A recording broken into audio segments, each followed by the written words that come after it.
Chapter 19. Almost a Do-Over. Trothar, Year 1, Day 1, on a new world.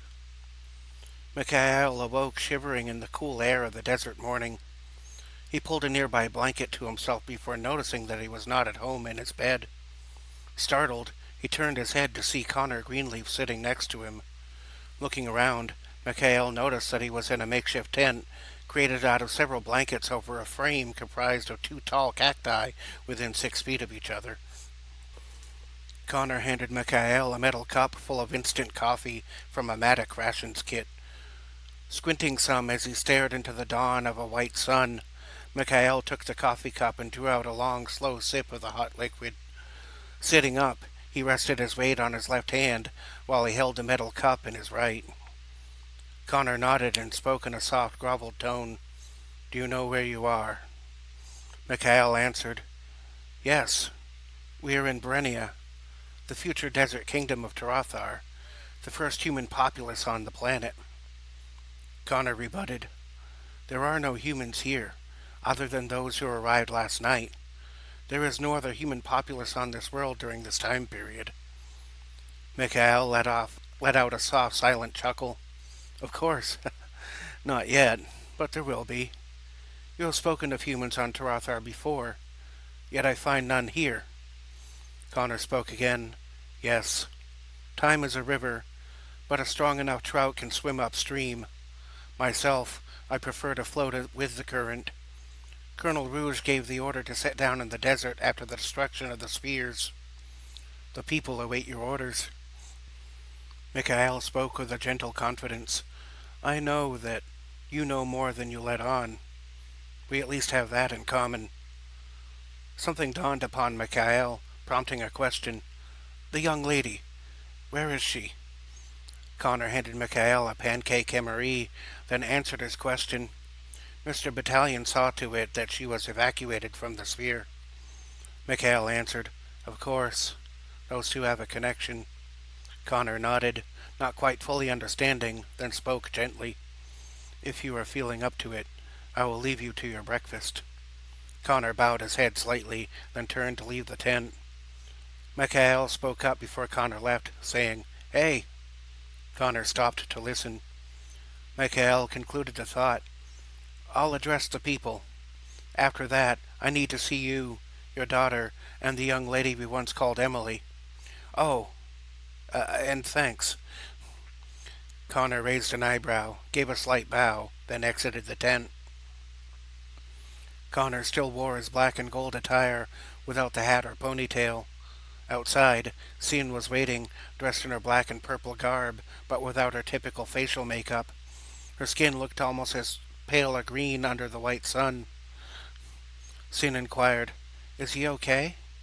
Connor answered, "I do not know. But I believe he will do what he believes to be the right thing. He plans to give a speech. Then he wishes counsel with us and the young lady." Connor looked out at the scene in front of him, pondering. The two stood in a vast array of space vessels, tents, and improvised structures, mostly made of cacti and dead wood. The night had been long and cold, but here in the desert, weather was sure to get hotter during the day, and there were supplies enough for a month, assuming no one bathed. Between now and then, they would have to come up with some way to feed and hydrate themselves. Sin stood before her father with her hand on his shoulder in a half-hug, surveying the scene with him. Pondering as well, Sin asked, "Do we know where the young lady is?" Connor nodded slightly, keeping his gaze outward, and answered, "She slept in Mr. Battalion's tent last night." Sin responded with excitement, saying, "Ooh!" Connor followed up by adding, "Mr. Battalion stood outside the tent all night, keeping watch over her." Sin reacted in disappointment. "Oh." Connor raised an eyebrow, looking at Sin. "You are disappointed that they did not share the tent?" Sin mused, rolling her eyes with a held-back smile, saying, "Well, I mean, James is very handsome, and the girl is pretty cute. Just imagine the beautiful blonde-haired, blue-eyed babies they could make." Connor spoke in a semi-disapproving tone. "Sin." Sin reacted, slightly exasperated. "I know, But still, it's nice that he lost sleep just to keep watch over her all night. It's kinda romantic. Connor responded questioningly. Romantic? Sin responded with a more pressing tone. Yeah, you told me the story of how someone took care of you while you were hurt, made sure that you were fed and safe. That sounds like a romantic story to me.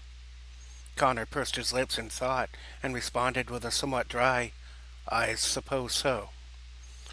Sin giggled at her father's lack of experience in that area, saying, Well, just because you've not experienced it doesn't mean it doesn't exist, even if you are as old as dirt. Connor smiled softly at his daughter as she giggled at him and spoke in a softer tone. I suppose that your exuberant enthusiasm makes up for my lack. Sin looked down to the white sand of the desert and answered, Just two poles on the same spectrum. Within 10 minutes, Mikhail exited his tent. Both Corps members and civilian employees alike had assembled around a small formation of rocks, which peaked at about 15 feet in height. Squelching noises could be heard across the desert assembly as tech people set up an improvised public speaking apparatus for the general to use to address the people. Mikhail made his way walking softly to his destination at the pile of rocks in the sand. Somberly, he made his way up the stone steps with no forethought of what he would say. He would instead entrust himself to the moment. A techie man tapped the microphone a couple of times to be sure that sound was transmitting. The gentle thumps washed over the sum of 22,222 people remaining, out of a corps that once held 144,000 members. The techie handed the general the mic as he approached the makeshift podium set up before him, made out of 3 small empty metal crates stacked up on top of each other. Mikhail stood there in the morning sun, only partially able to see the crowd, which was patiently awaiting what their leader would have to say. Mikhail cleared his throat to the sound of the mic giving off some feedback. He stepped a couple of feet to the right of the podium and the feedback stopped. A series of 100 communication panel speakers were set up in tandem to handle the volume necessary to address this crowd. Mikhail took off his brimmed hat and set it on the podium next to himself, which was most uncharacteristic of him. He took a moment to look through squinted eyes at the crowd of people gathered around. Feeling moved with compassion for them, he kept his own emotions in check, and after feeling the energy of the crowd for a few moments, he spoke. Mikhail delivered his speech with an even-tempered cadence, speaking as any skilled statesman would, while a spellbound audience listened intently. Men, women, and children of the earth, at some point, someone came to you with a story of a man who had knowledge of the future. You were told that your planet, your life, your very existence was in danger.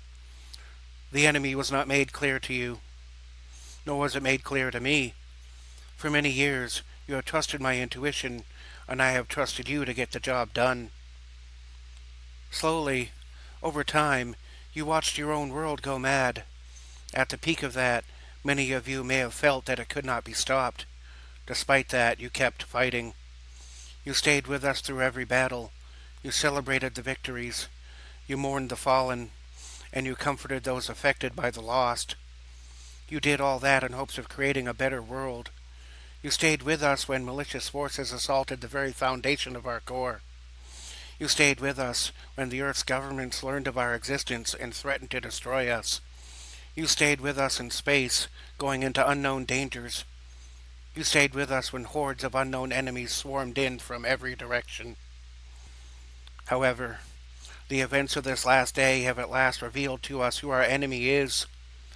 Formerly one of our own, Malachi Shul plotted his insurrection from within our midst. He kept himself hidden from us, secretly growing his power. I am confidently informed by the source that he has more than an entire planet at his disposal, and is willing to dispose of it just to get at us, all for the pursuit of power. Even if we had our full roster, we would stand no chance of victory in a direct confrontation. There is no such recourse. However, hope is not gone. All these events have worked together to create for us an opportunity. I believe we will soon have the means to end this long struggle, which has lasted for generations. Most of us have not lived to see these days, and their loss will be felt most once we have gone beyond this last challenge, when we are alone with ourselves. I have no words, nor any consolation that can touch upon that level of grief that some of you must feel.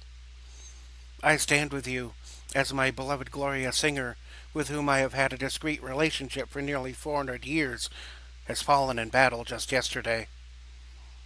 We all grieve together.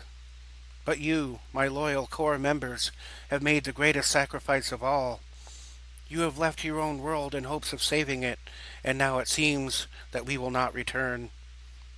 There are no more life-extending injections, and the majority of our technology has been lost. Even now, a highly specialized team is putting together to strike at the very heart of our common enemy. Look to your left and to your right, and know that those people are your family, your brothers, your sisters, sons and daughters, all. Soon all of this will be over. You have all served with honor and distinction. I can think of no finer group of people than those standing before me right now. Standing here before you fills me with humility and gratitude. I could ask for no better allies. While final steps are being taken to end the struggle, we have one final duty left to perform. The Matic organization, fueled by radically advanced technology and mystical knowledge of the future that we have all built together, is to be dismantled. The silence of the crowd was shattered by a low murmur of confused voices. People conversed with one another, double-checking that they heard what they thought they heard. The murmuring stopped when Mikhail again began to speak. The people of this world live at a level of technological development similar to our own Middle Ages. Knowledge of the technology we possess would be too easy to cause unrest with such people. Furthermore, the temptation to use such technology against a comparatively primitive people would stand as too great a temptation.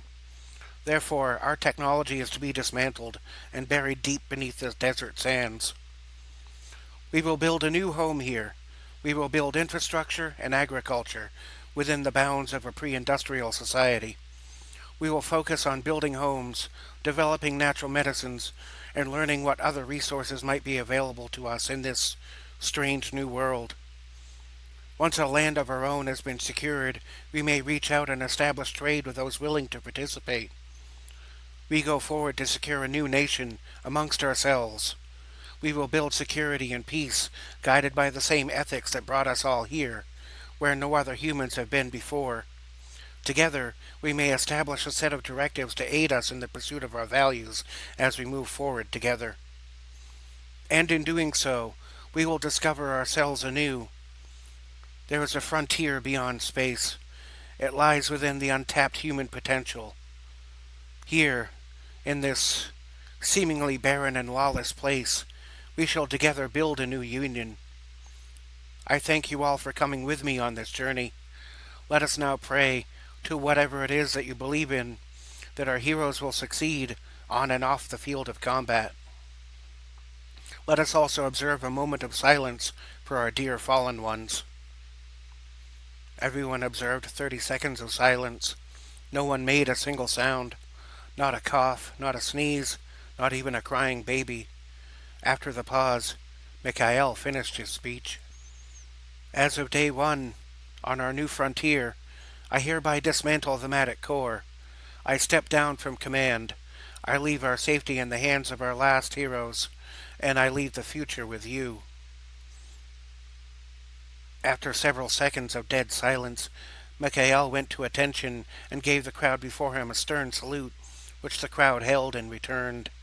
Mikhail held the salute for 10 seconds and then released the people.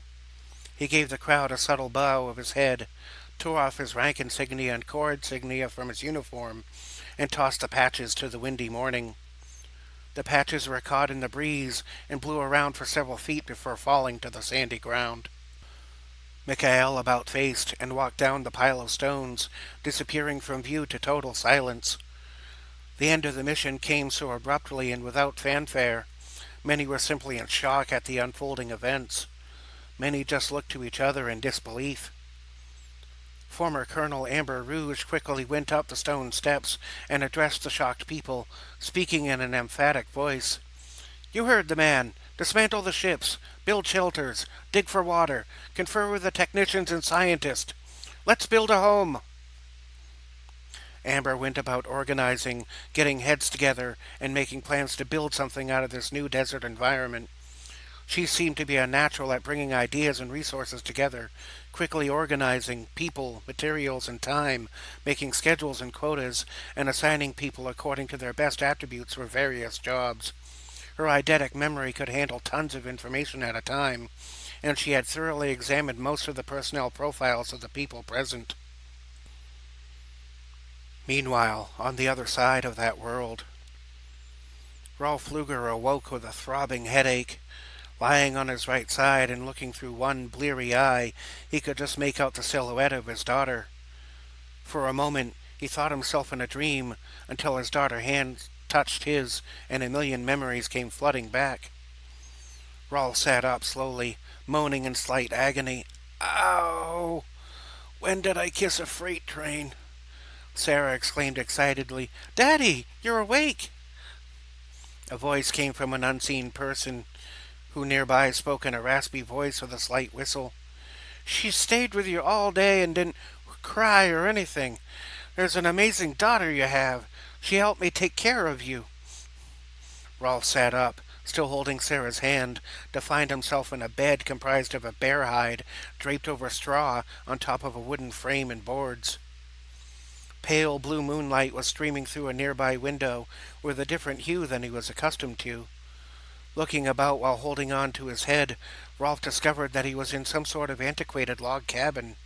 A fire was burning in a stone hearth, and the smell of coffee permeated the air as a metal pot hung from a spit laid across the open hearth. Smoke from the fire went straight up, through a hole in the roof of the cabin, with a small roof above it to keep the rain out. On the other side of the cabin sat an old man in a rocking chair. He was small, thin, and frail-looking, with a long white beard, a bald head, and long pointed ears. His eyes were a vibrant purple, and almost seemed to luminesce in the pale light of the moon, accompanied by the glow of a small orange fire. Looking through the one squinting eye, Rolf managed to sit up, and on wobbly, weak legs made his way to the hearth. The old man warned in a gentle but broken voice with a slight rasp, "Careful, you're still recovering. You should really—" Rolf interrupted the sentence, grabbing a wooden cup from behind the hearth, holding up the opposite index finger, saying, First coffee, then talkie." The old man cackled with a delighted smile. "Ha ha! I like this boy. He's got sense." Rolf tilted the metal pot, pouring some of the coffee into a wooden cup until it was nearly full. He took a long, slow sip, taking some off the top. Letting out a relieved sigh, he walked back to the bed, letting himself fall onto his backside as he lined himself up with the edge. Taking another sip, he blinked several times until his good eyes started to clear up. With fresh caffeination going into his bloodstream, he would soon be ready to face his new reality in a foreign world. Rolf thought to himself, slightly mumbling, "Well, at least the coffee is good. Might just make it here." Sarah sat on the bed to the right of her father, quietly resting her head against her father's arm. Only upon looking down to his daughter comfortably resting her head did Rolf notice that he had been stripped down to his pants and tank top. Lifting his shirt some, he could see scars where the mad doctor had caused dire injuries. Somehow, all of the injuries had been healed. He took another sip of the coffee with his left hand and set the cup down on the small wooden table next to the bed. Wrapping his right arm around Sarah, he lifted his left hand to feel his face. Running his hand around the right side of his face, he felt his way across to the left side of his face, where the flesh ended and the carbotanium alloy began. He began to realize that his face was now half flesh and half metal. In astonishment, he looked to the old man in the rocking chair. Still somewhat in shock, Rolf asked in a puzzled tone, "What the hell happened?" The old man spoke with an almost congratulatory voice. Used an alchemic salve on you, I did. Fixed you right up. Rolf turned to the old man and posed a question in a confused and almost frustrated tone. But what about my face? The old man shook his head, knowing his answer might be disappointing. Can't heal what isn't there. Lucky to be alive, you are. Rolf stood, now slightly less wobbly, and made his way to the chest of drawers, which had a small mirror on top. Peering into the cloudy mirror, he saw his face, half flesh and half metallic. The metal was scorched and black, but his artificial teeth of titanium were a dull silver on the metal side, while still white on the flesh side. Rolf exclaimed in an exasperated sigh. Wow, I'm a fucking freak now. Sarah called out softly, Dad. Rolf looked to his daughter, whose head was metallic on top, with only a ponytail's worth of blonde hair coming out of the top. Upon looking upon his own cybernetic daughter, Rolf realized his destructive potential of his words. However, Sarah was not upset. Sarah walked up to her father, looking up to the 6-foot-tall man, being only about 4.5 feet tall herself, and looking into her father's eyes, she spoke with great assuredness and gentleness. It's okay, Daddy. I'm a freak, too. Rolf smiled at the wisdom of his young girl, but then felt dizzy. Taking his daughter's hands in his, he walked himself backwards to the bed to sit down. Rolf corrected his statement. No, honey, you're not a freak. You're beautiful as you are. I was just surprised by what I saw in the mirror. The old man spoke more softly. Used magic to cure your wounds, I did. You traded in life energy for physical healing. The magic uses your stamina to heal your injuries. That is why you feel so exhausted. Rolf nodded in understanding and looked to the old man, saying, You're a Taroth? The old man agreed. Yep, that I am. You some kind of round-eared elf or a tall beardless dwarf? Rolf chuckled and answered, No. I'm human. And on that note, how do you know my language? The old man cackled. I don't. I just listen to your thoughts and then send my thoughts back to you in your own words. That's how I communicate with most folk. Now understanding, Rolf replied, You're empathic. No wonder you live in a cabin in the woods. The old man chuckled lightly. Yep, too noisy out there it is. Your mind is noisy too, and so is your daughter's. Are all of your kind this noisy inside? Rolf laughed out loud. Yeah, I guess you could say that. Rolf reached over to the small table, picking up the coffee and took another sip. Taking a moment to clear his mind, he looked out the window to see foreign stars and a light blue moon with a smaller pink one next to it.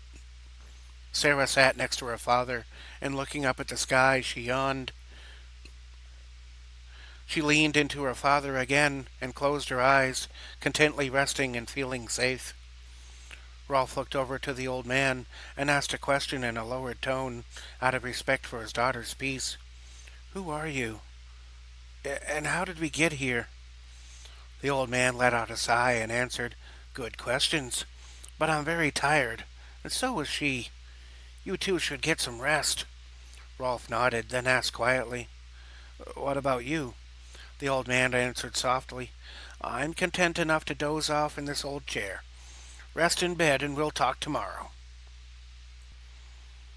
Rolf continued to sit, and there was a mutual silence for a few moments. The silence was broken only by the sound of Sarah snoring lightly. Rolf smiled, picked up his daughter, and set her down onto the bed, covering her up with a nearby fur blanket. Rolf took a second pelt and put it onto the floor to use as a pillow. He curled up and curled his arms into his shirt, with his back to his daughter, putting himself between the wall and any that may approach. Rolf lay on the floor, pondering everything that had happened up until this moment. Before too long, the old man started to snore too, snorting with each inhale and whistling with each exhale.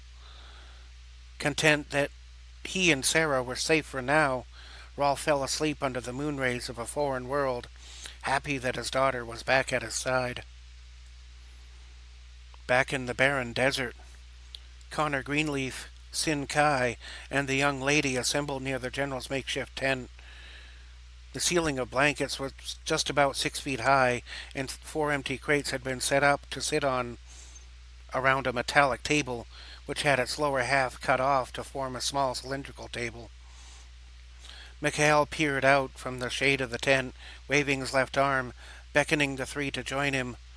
The temperature had already risen to 80 degrees just a few hours into the morning, and Mikhail wore his uniform pants with only a pair of sandals and a brown t-shirt. Mikhail waved the three in, saying, "Come on in, folks." The three entered the tent and stood silently, awaiting what Mikhail would have to say. Mikhail spoke softly, very out of character from his usual military style of speaking. "Please, have a seat." 4 plastic cups of lemonade were arranged on the top of the metallic barrel. Mikhail gestured for each to enjoy a cup as they had their meeting. Mikhail offered up a toast, holding up the plastic cup. With quiet confidence, Mikhail stated, "We've made it to the end. There is one final challenge remaining, and I need all of you specifically to complete this final mission. I have received..." Mikhail's opening statement was interrupted by a loud and angry voice yelling out, "Where is that son of a bitch? Come on out, liar!" Mikhail stopped for a moment, then excused himself. "I'll be with you all in a moment. I've got something I need to resolve." Mikhail stood up and stepped out of the tent into the bright white sunlight being reflected off the white sands, feeling nearly blinded. Stanley Weiser was standing outside, angrily shaking a clenched fist, calling Mikhail out of his tent. Stanley yelled out as Mikhail appeared, "There you are, fuckface! You the one who started this rumor that my daughter is alive?" Mikhail replied calmly, "I made no such statement, but yes, she is alive." Stanley yelled out, "Liar! I've seen her corpse with my own eyes!" Upon hearing Stanley's voice, the young lady stood and calmly exited the tent, walking up to and stopping next to Mikhail, some 30 or so feet away from where Stanley was standing. The young lady called out, "Dad, you're wrong." Stanley squinted in the bright light, straining to see who was speaking. The voice sounded like his little girl, but he believed her to be dead. Stanley barked out, "What sort of trickery is this? My Emily is..." The young lady walked forward, passing under the shade of a nearby rather large cactus, close in size to a redwood tree from Earth. Stanley stepped forward as well to get a glimpse of who was speaking. As the visage of the young lady came into Stanley's view, he stood aghast in shock, as though he were seeing a ghost. He nearly fell over, but the young lady rushed forward to stabilize him. She grabbed his right arm and kept him from falling backwards. Seeing this, Stanley yanked his arm free from her grasp and stepped a few feet back. Looking past the young lady and toward Mikhail, Stanley yelled in anger and confusion, "What sort of devilry is this? Clone? Cyborg?" The young lady spoke calmly. "I am the girl you once called Emily." Stanley cried out, half in shock. "Bullshit! That's not possible." Those in the tent had stepped outside to see what was going on, as had several other people. They just observed, silently, waiting to see what would transpire, hoping for the best. Many were just as confused as Stanley. Stanley looked the young lady up and down in disbelief, saying, "How could you possibly be my little girl? I saw her, dead, in a freezer." The young lady smiled with a calm demeanor and spoke softly. "You didn't see me. You saw dead meat. A person is not their body, and I have a new one." Stanley barked, "Impossible!" The young lady let out a little sigh, took Stanley's right hand in hers, looked him dead in the eyes, and spoke softly. "When I was 4 years old, I was terrified of the monsters under my bed. When I told you about the monsters, you told me, 'Then jump up and down on the bed. That will bonk them on the head and put them to sleep.' The next night, you caught me jumping up and down on my bed. You told me to go back to sleep. I insisted that I get to jump up and down on your bed so that you and Mom could be safe from the monsters under yours, too. You begrudgingly accepted, and I kept you both up all night, jumping on the bed every time I had another bad dream. Then, later on, when I turned 5, you bought me a trampoline. I was done having night terrors, but you like seeing me happy, jumping up and down. You're my father. I'm your daughter. Stanley stood with his mouth agape. Once Emily, only Emily could have known such a thing. Neither Stanley nor Emma had ever shared that story with anyone else, and there was no way Emily could have told anyone from their Alaskanian home. Stanley was silent for several moments, his hand still being held in Emily's. Stammering over his words, Stanley inquired, still in shock, How, how is this possible? How are you here? Emily answered in a calm voice, I made it possible. My desire to return was so strong that the universe made a way for it to happen. Stanley freed his hand from Emily, saying, Oh, and will you come home with me? Emily answered softly, I can for a day, but then I need to leave. Stanley inquired in a shocked and exasperated tone. Why? Why can't you stay with me? Emily answered, looking her father in the eyes for a moment, then moving her gaze to the skies. I'm only here temporarily. This body can only live for a year. I can't stay. Stanley balked. You only have a year to live, and you won't spend it with your own father? Emily looked to her father again and answered softly, I can't. I have to save our world. Emily looked over her shoulder to Connor and Sin with a solitary tear in her eye. She said, I have to go with him. I have to go with them. I'm going to fight, and then die. For you, for them, for all of us. Stanley barked back. What? Why? How? Emily's face became a little more stoic as she gave her answer. The last time God saved a world, a son was sent. This time, a daughter is being sent. Stanley became enraged, yelling, How could you be so goddamn selfish? Emily posed a counter question. What good is a life in safety, painting and doing yoga, if it doesn't benefit anyone but us? If I refused my calling and stayed here with you, that would be selfish, and I would feel very unhappy for abandoning my own purpose. Stanley slapped her across the face with his open right palm and then spit on her, hitting her in the face. He gave her a look of absolute disgust, turned and walked away. After walking several feet, Stanley turned around and uttered the last thing he would ever say to his daughter. Stanley spoke with anger and disgust. You have no loyalty. You're a rotten and selfish little child. If that's how it is, then you're no daughter of mine. Go and die for all I care. Stanley turned and stomped away in an incensed huff. Sin approached and lay her right hand on Emily's left shoulder as Emily's eyes filled with tears. Emily spoke to herself in a soft whisper, saying, Dad, I understand, but I have to do this. I'm sorry. Connor spoke to Emily. You have nothing to apologize for. Emily nodded, wiping the tears from her face. She took a deep breath, then turned to face Mikhail, Connor, and Sin. With a silent nod, she went back toward the tent where the meeting was to take place. Others simply stood around in shock as to what had just happened. Amber Rouge happened to be nearby and shooed the people away, calling out, This ain't no peep show. Break it up. Back to work. The onlookers shuffled off in various directions, going back to their assigned duties. Mikhail, Connor, Sin, and Emily went back to the tent to form their plan. They did so knowing that most would not even know, let alone understand the events they were planning. In fact, they did not even understand it themselves.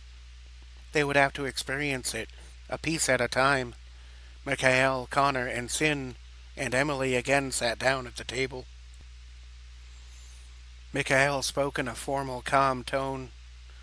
Last night, the Purple Lady visited me.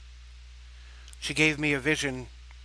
Unless I'm mistaken, Emily had the same experience. Emily spoke softly, still a little shaken by her recent experience with her father.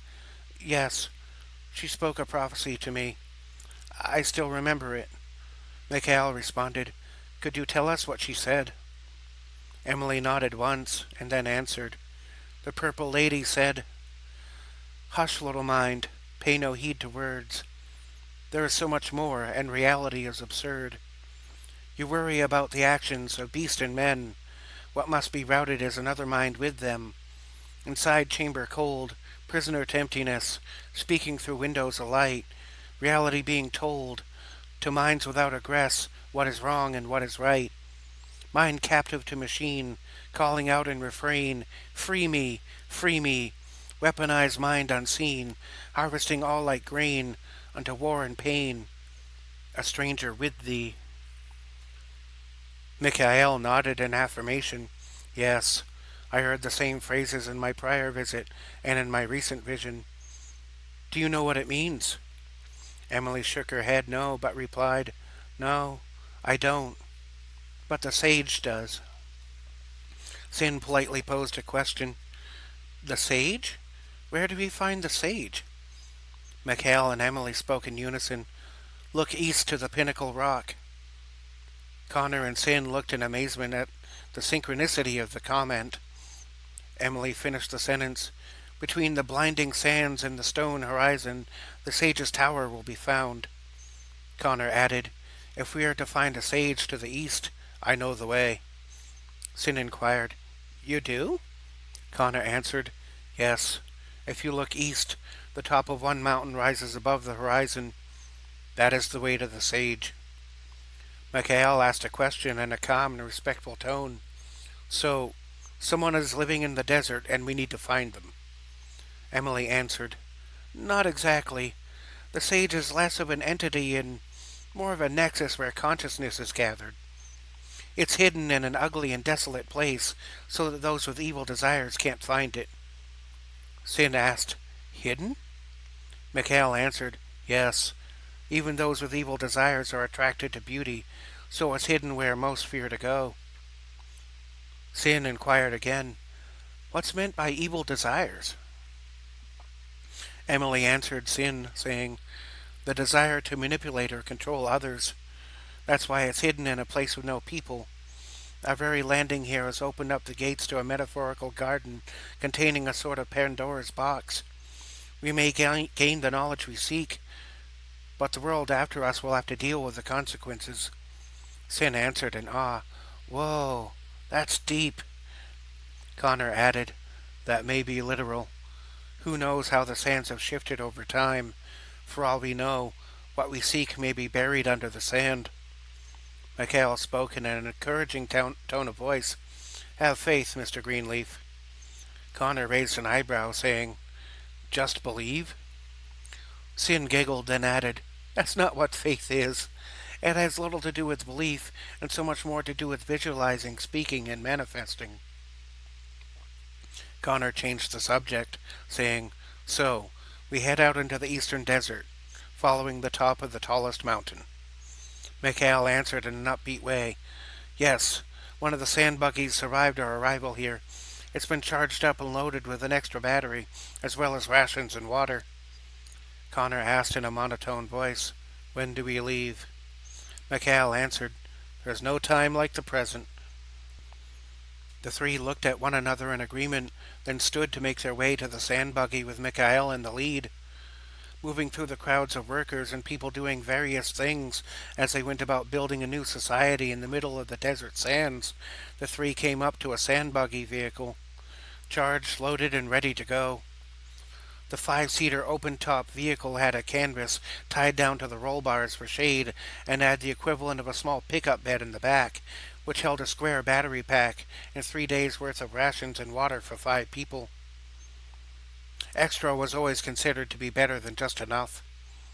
James' battalion was making his way through the crowd, squeezing past people and in some cases gently pushing people aside so he could get through. After pressing through the crowd and making his way to within 30 feet of the sand buggy, James attempted to get the attention of the departing party. James called out, "Hey, wait!"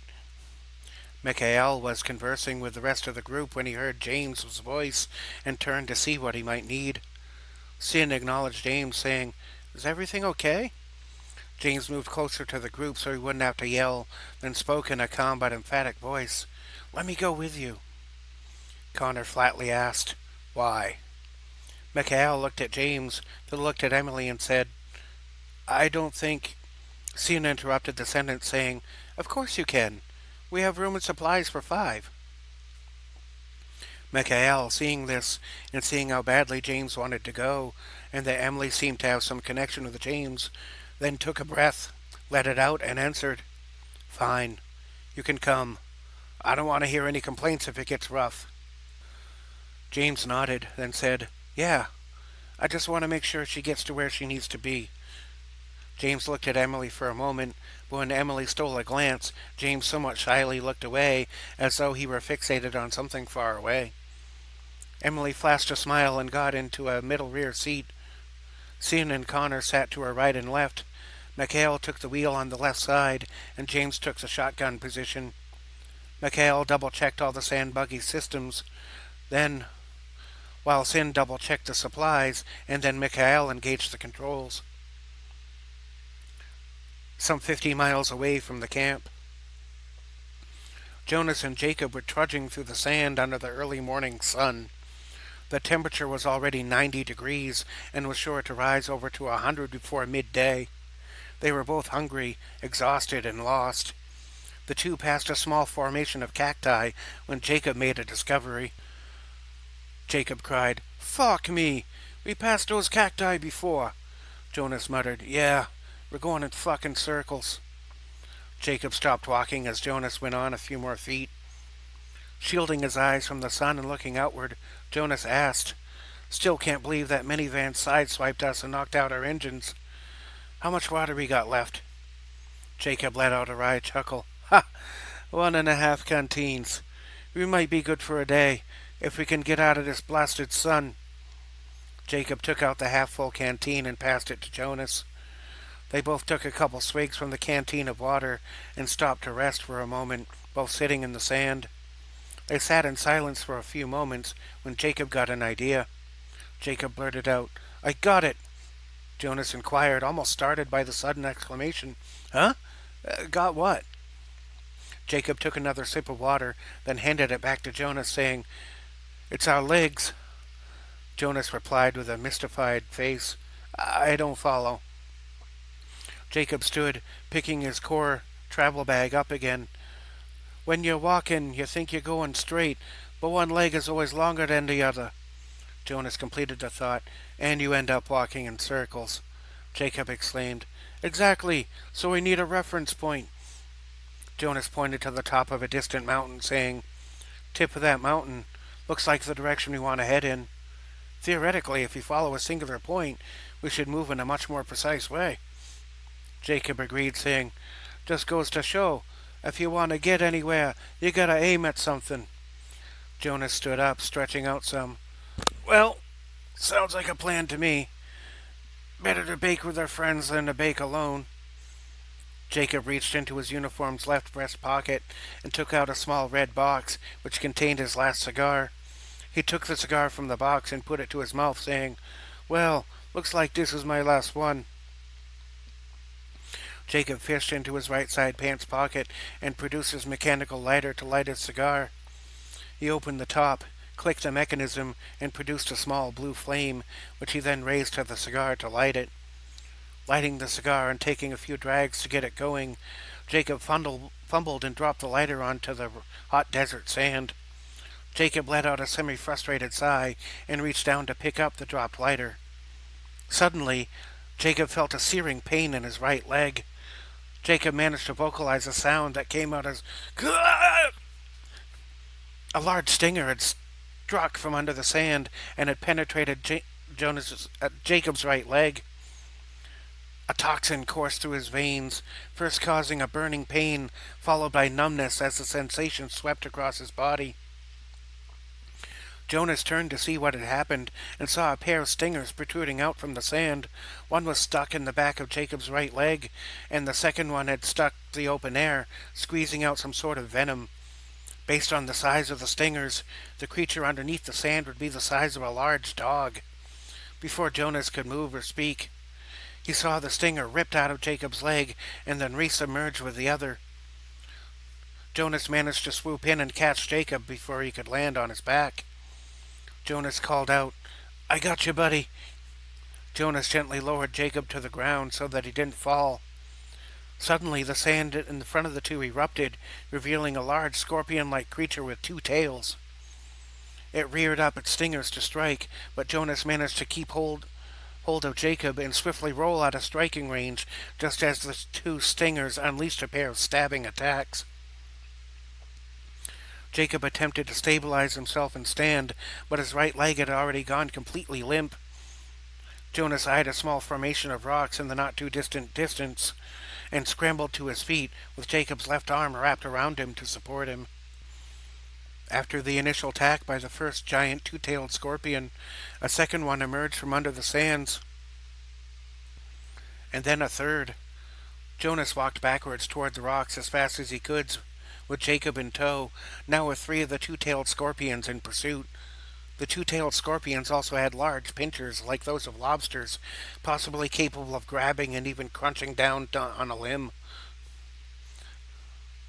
Gritting the cigar tight in his teeth, Jacob reached into his right thigh's holster and took out his old six-shooter revolver he always kept around for emergencies.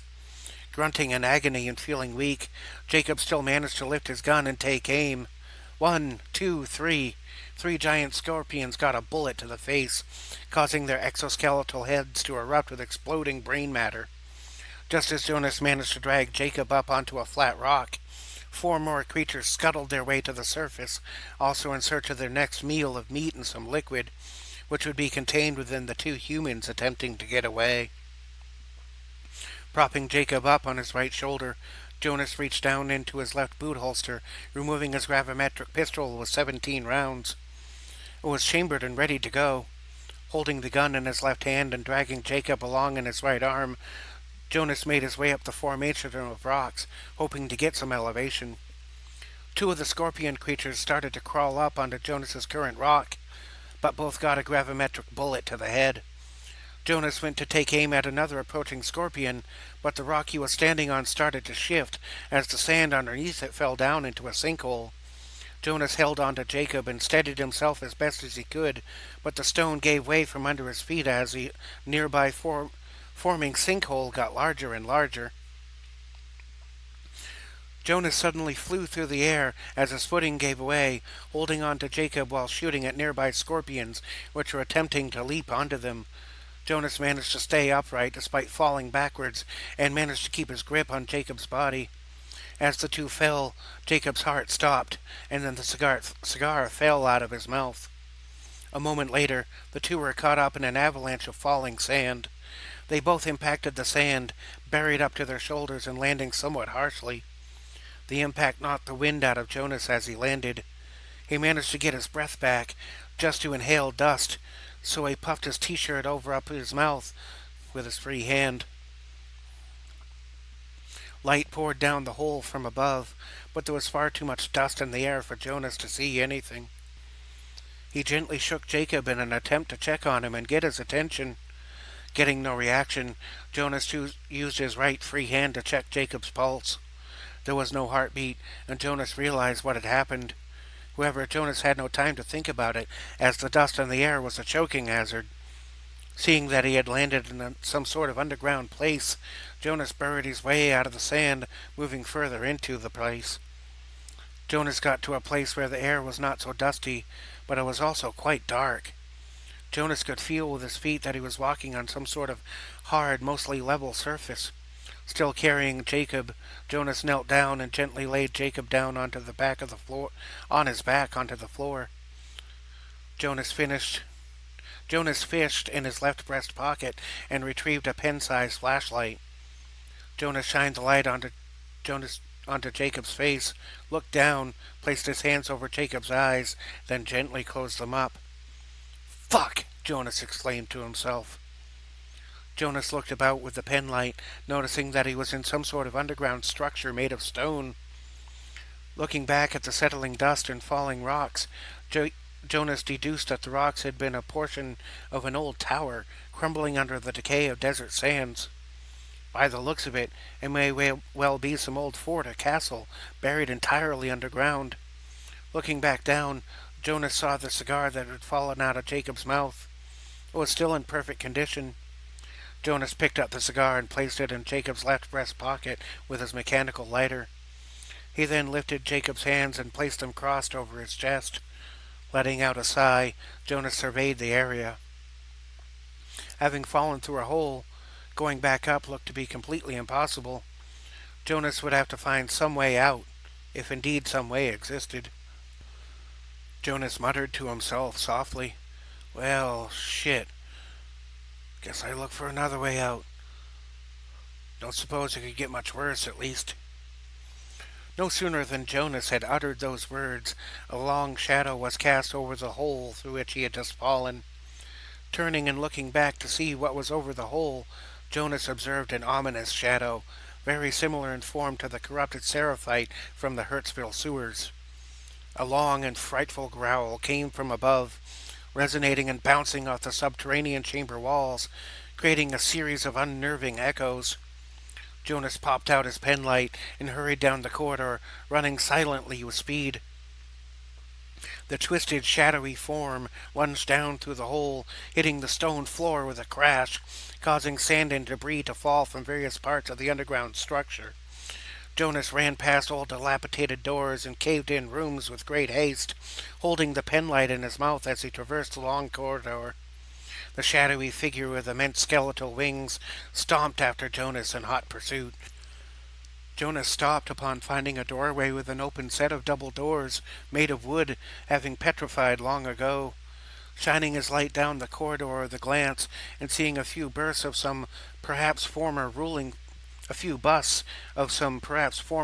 figures, Jonas saw that the hallway would grant a point of departure, and so he took the option and turned, squeezing his way through the gap in the doors, then running his way down the next corridor with speed. Ominous growls and huffs persisted from behind, becoming slightly closer sounding with each moment. Jonas found another open passageway as his pursuer smashed through the double doors at the end of the previous corridor. Looking back for but a moment, Jonas confirmed his earlier suspicion. It was indeed the corrupted Seraphite that he, Rolf, and Connor had encountered underneath the Black District of the Hertzville Metro. Jonas purposed within himself to move even more quickly. Jonas continued to run down the dark corridor, with only his core penlight to illuminate the path before him. On the right side of the next corridor, Jonas discovered a roughly human-sized doorway. He stopped and pushed the single door open with a violent shove. Pushing open the door revealed a small room with a stone commode, and next to it a shelf with a brass container that might have one time contained something to wipe with. Jonas had been hoping to find some narrow passage to escape into, but instead found himself in the shitter. Eyeballing the commode, he estimated that the opening below was roughly large enough for himself to fit into. Jonas stepped forward and peered down into the hole with his penlight. It appeared to be a pipe, slightly canted and going down as far as his light could shine. Jonas muttered to himself, "From the shit and straight into the sewer." Jonas kept the light to his mouth and continued to hold it with his teeth. He took out his powerful gravimetric pistol and fired several shots at the commode, shattering it into pieces. Brushing the shattered stone fragments aside, Jonas had made the hole large enough for egress. Not knowing where it might lead, but not having other alternatives, Jonas decided to go down the hole at feet first. A horrific roaring could be heard from outside, along with floor-trembling footsteps, as Jonas put his feet to the shithole underneath him. Jonas put his gun away, then eased himself into the hole just as the corrupted Seraphite came close to the doorway. Jonas flashed his left middle finger as he descended down the hole. Jonas found himself quickly sliding downward, almost in a free fall, but still sliding against the smooth surface of the inside of the pipe. He heard a seemingly deafening roar coming from above as he descended down the pipe. The angle of the pipe changed subtly over the distance of the drop, so that within a few seconds Jonas was now hurtling forward instead of down. He managed to keep hold of his penlight despite hurtling through a dark pipe, swaying from side to side as though in a half-pipe at a little over 60 miles per hour. His Matic uniform was very durable and held up to the friction, but the sheer amount of heat being generated was starting to become very uncomfortable. Jonas attempted to change the angle of his feet to slow himself down, but no sooner than he had done that, he flew out of the pipe, soaring through the air with the ass of his pants on fire. Hurtling through the darkness with his ass on fire, he saw that he was careening toward some sort of metallic support structure. Using his acrobatics expertise, he aimed his body in such a way as to grab hold of the metal beam and swing around it, landing himself in a crouch on another beam. He put his ass to the cool metal, extinguishing it and bringing much needed escape from the flame. Letting out a sigh of relief, Jonas softly exclaimed with an exhale, "Whew, that spells relief. And I thought I was past wearing assless chaps." Once finished extinguishing his ass, Jonas got to his feet, standing on a narrow metallic beam. Looking around with his light, Jonas observed some kind of emptied out brick canal below. There was also some kind of rail tracks and a metallic bucket mechanism on wheels meant to ride the rails. There was an even deeper groove in the center of the canal, about 4 feet deeper than the rest. Jonas estimated that it was in some sort of sewer or garbage disposal system underneath this castle structure. With a somersaulting forward flip, Jonas leapt off the beam, landing himself on a 3-foot ledge on the right side of the canal, about 20 feet underneath the beam. He aimed the light out into the darkness with his left hand, running his right hand against the smooth stones of the wall. As he walked the length of the canal, his right hand came upon a tall cylindrical object, about 6 inches in diameter. The pipe was very cool to the touch, even much more so than the surrounding materials. Off in the distance, Jonas could hear a sound like distant thunder. However, the sound was quite consistent. Jonas mused to himself in a half-whisper. Pipes? Canals? Whoever lived here before couldn't have been too primitive, even if this is a castle. Jonas mused to himself in a half-whisper. Oh, already read that part. Several loud crashes could be heard coming from above, getting closer with each crash, each being about 2 seconds apart. Jonas wasted no time in hurrying down the canal and away from the sound. His flight came to an abrupt end as he discovered the end of the tunnel to be blocked by a 10-foot tall and 30-foot wide portcullis on an adjoining path along the edge. The way to the right was blocked by an apparent cave-in. The way forward was blocked by the metallic gate, but there was a clear path down the canal. Jonas wasted no time, leaping down 20 feet into the canal and making haste down the only open path. The sound of heavy footfalls chased him down the canal, accompanied by a frightening rumbling roar. Jonas didn't dare waste any time looking behind, but instead hurried forward as fast as the dimly lit path would allow, as he could see no further than 30 feet ahead of him. The path itself was littered with unknown types of debris, bits of metal and stone, and the occasional rusted metal trinket. Any biomatter down here would have rotted away long ago. Jonas came to an abrupt stop in the canal upon running into another closed gate.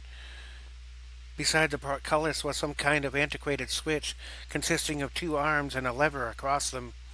Hearing the horrendous sounds coming from behind, and seeing no other way forward, Jonas decided to gamble on trying the lever mechanism. To his surprise, when he pulled the lever down, there was the sound of electricity arcing from the switch, followed by a blue flame being ignited on either side of the upper walls of the canal, powered by the natural gas flowing through the pipe he encountered earlier. Amazingly, a mechanism behind the wall started to whir, followed by the clanking of gears as the portcullis started to rise. The ground started to shake as the sound of roaring and stomping got much closer. Seeing the shadowy, winged form coming through the darkness as he quickly looked behind, Jonas scrambled to the ground, getting onto his belly to slip in underneath the gate which was slowly rising.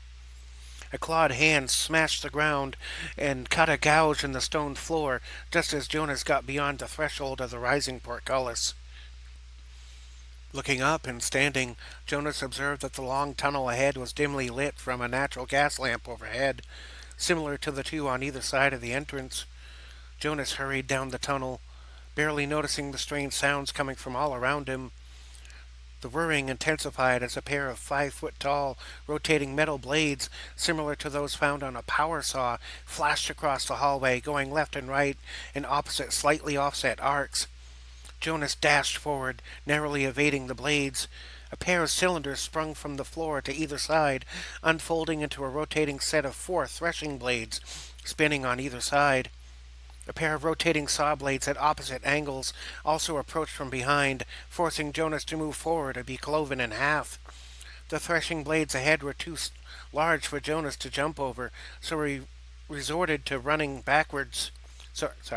So he resorted to running towards the right wall, leaping up onto, running along, and then leaping from the wall, just in time to clear the threshers. Another pair of blades swung out at an arc, at least waist level high. A third blade came down from above. Jonas rolled along the floor, passing under the blades. Jonas narrowly evaded another set of blades, coming in low by going from a tuck and roll into an acrobatic leap, finally clearing all of the cutting and threshing mechanisms in the tunnel. Pausing only for a few seconds to get his wind back, Jonas heard the frightening roars and the sounds of machinery struggling against some force as the corrupted Seraphite started to again draw closer. Jonas took a few deep breaths, then resumed running down the threshing canal of this ancient waste disposal system. He again dashed forward with all of his might and speed, only to see that the corridor came to an abrupt end over a sheer drop-off. Rather than slowing down, Jonas continued to run at maximum speed.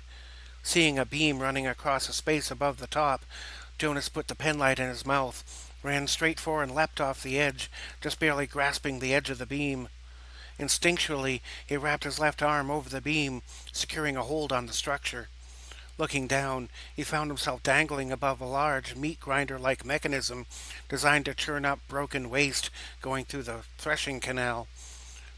Below the grinder was a metal chute designed to channel the materials into some stone building with multiple smokestacks.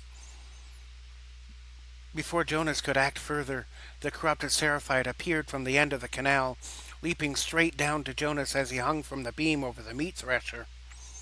The Seraphite landed on the beam, tearing it free from some of the bolts that supported it, forcing Jonas to hold on to the beam as it slid out of place, hanging just above the threshing and grinding mechanisms. Jonas did his best to stabilize himself, but had few options as to where to go, with the Seraphite clinging to the beam above him as it pointed downward towards the thresher. Through a twisted smile, with long black teeth behind a single yellow luminescent eye, the Seraphite hissed as it drew closer, intending to intimidate as much as cause harm. The Seraphite hissed out in a tone somewhere between a snake hiss and a child screaming, "Did you think I'd forgotten? This will be your final resting place." The Seraphite slithered down the pole, with its black pitched forked tongue flittering about. Just as the creature crawled along the beam with its wings spread, it raised its clawed right hand to take a swipe at Jonas. Jonas swung himself around the beam, causing the claws to scratch at the metal instead. Holding onto the beam with his feet and his left arm, Jonas used his right hand to pull the pistol out of his left side holster as he twisted his waist around to access the weapon. Jonas had been keeping track and knew he only had 1 round remaining. He went to take aim, but was forced to dodge another claw swipe, still dangling over the meat grinder. The Seraphite hissed loudly and positioned itself for another attack. Jonas knew that with only 1 shot left, he would have to be totally accurate. Swinging himself around the beam as he neared the end, Jonas spoke in a low and whimsical tone, saying, "I know what you must be thinking." Jonas dodged yet another claw swipe, again repositioning himself on the beam, and continued to speak. "Did he shoot 17 times? Or only 16? Jonas started to shimmy up the beam after dodging yet another claw strike, continuing, "In all this excitement, I kinda lost track myself." Jonas again narrowly avoided another claw swipe. "I got just 1 question." The Seraphite shimmied closer very quickly, lunging forward to bite Jonas in the face. As the Seraphite lunged forward, Jonas let go of the beam and reached down with the free hand to his boot-mounted dagger, which was slightly luminescent and had runes etched into it. In a flash of action, as the Seraphite lunged, Jonas plunged the dagger into the right shoulder of the upside-down Seraphite, pulling himself up, using the dagger as an ice climber would a piton. Hearing a shriek from the Seraphite, Jonas pulled himself up, placing his right foot onto the hilt of the dagger, then jumped up into the air slightly above the Seraphite. Jonas took careful aim as he set his sights on the Seraphite. Reaching the peak of his leap, Jonas exclaimed, "Have you had your prostate exam?" Reaching the peak of his leap with his own twisted smile, Jonas fired off the one round, which went straight into the anus of the corrupted Seraphite. It reacted so violently that it shook the dangling beam free from the last few bolts, causing itself and the beam to plunge down into the meat grinder mechanism. Metallic clanks and grinding sounds were accompanied by a hellacious screeching sound as both the beam and the Seraphite got churned up in the mechanism. Amazingly, the threshers were of such strength that even the beam was crunched up and contorted as it ran its course through the threshing mechanisms.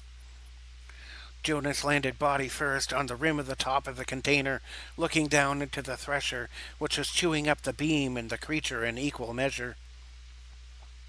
Winded from the impact, Jonas threw up his left hand to give the Seraphite his middle finger, then lowered himself down from the edge. He fell about 20 feet, and then he fell about 20 feet from the convex edge of the threshing spout above, bouncing from his feet and landing on his rear. The penlight was knocked from his hand and landed beside him, illuminating a conveyor belt onto which the debris of the thresher was being fed. Jonas stood, dusting himself off as he slowly started to get his wind back. The distorted and twisted form of the Seraphite rolled out along the conveyor belt, which was not running. The threshing system was merely excreting the creature onto the metallic belt of the conveyor system. After Jonas got to his feet, he made his way to the conveyor belt, illuminated by his penlight. The twisted and mangled Seraphite continued to hiss and growl, although not able to move in any significant way. Mostly it twitched and convulsed, being as mangled as it was, but not quite mortal. Jonas opened his eyes a little wider as he stared down the horrific creature. Jonas spoke in a soft but resolute voice. "No, I could never forget such a face, and this time you've not caught me unaware." Jonas reached for his belt-mounted pouch, snapped it open, reached inside, and pulled out a clear crystal, oblong, about as tall as a baseball.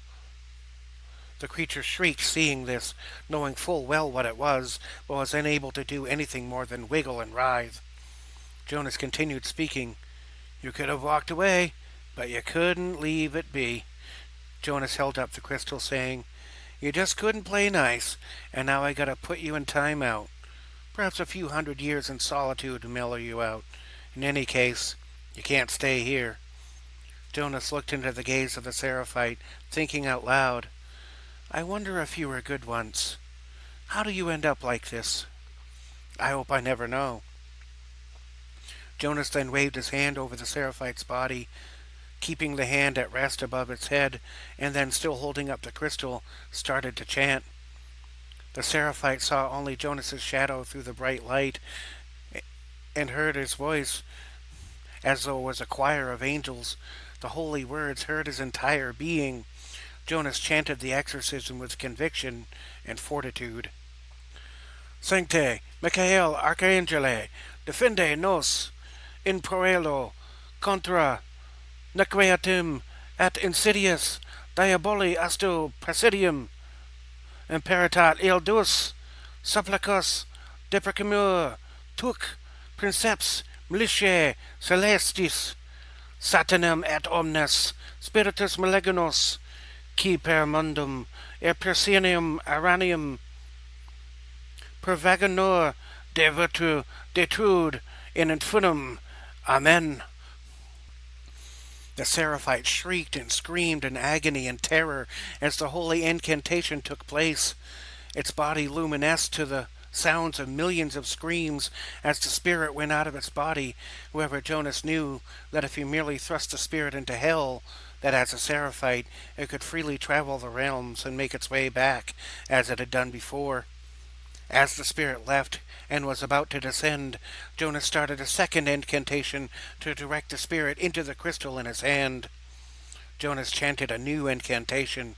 "O Magne Spiritus, nunc adi me, da mihi potestatem super spiritum el voluntarum, utare vigor anime me en aquaductu, mitte hunc spiritum percanum meam, si voluntas me para est, potest hic spiritus transpire per corpus meum, enet in phylacterum, se lumen en me defacileret, tunc cape spiritum meum en carne mua, ute muria, cum muria, et si muria, nunquam he spiritus corpus meum desiderat, et cum hoc somnoio corpus relinquo spirit meo copri, capiatur hic spiritus insomnio su aetherium, exasperisci nequit enetarium, o magne spiritus, nunque orime, manifesta voluntarum, memon planio mortal, fac ita. The passage could be translated, O great spirit, hearken to me now, bestow upon me power over spirit and will, use the energy of my soul as a conduit, send the spirit through my flesh. If my will is pure, may the spirit pass through my body and into the phylactery. If the light in me should be found to be insufficient, then trap the spirit within my flesh, that it may die when I die. And if I die, may the spirit never leave my body, and when I leave this dreaming body from my spirit body, may the spirit be trapped forever in its own dream, unable to wake forevermore. O great spirit, hear me now, manifest my will upon the mortal plane. Make it so. Jonas felt some energy go through him and out of him, making him feel somewhat weak and disoriented. Still he held onto the crystal and concentrated on the image of what he was seeking. The energy flowed through him, stopping for a moment over his heart-mind, finding no rest, and then shooting out of his fingers into the phylactery crystal. At the end of the process, the crystal softly luminesced with a faint bluish glow. The corrupted spirit of the Seraphite was at last trapped within a crystal, unable to cause any further direct harm.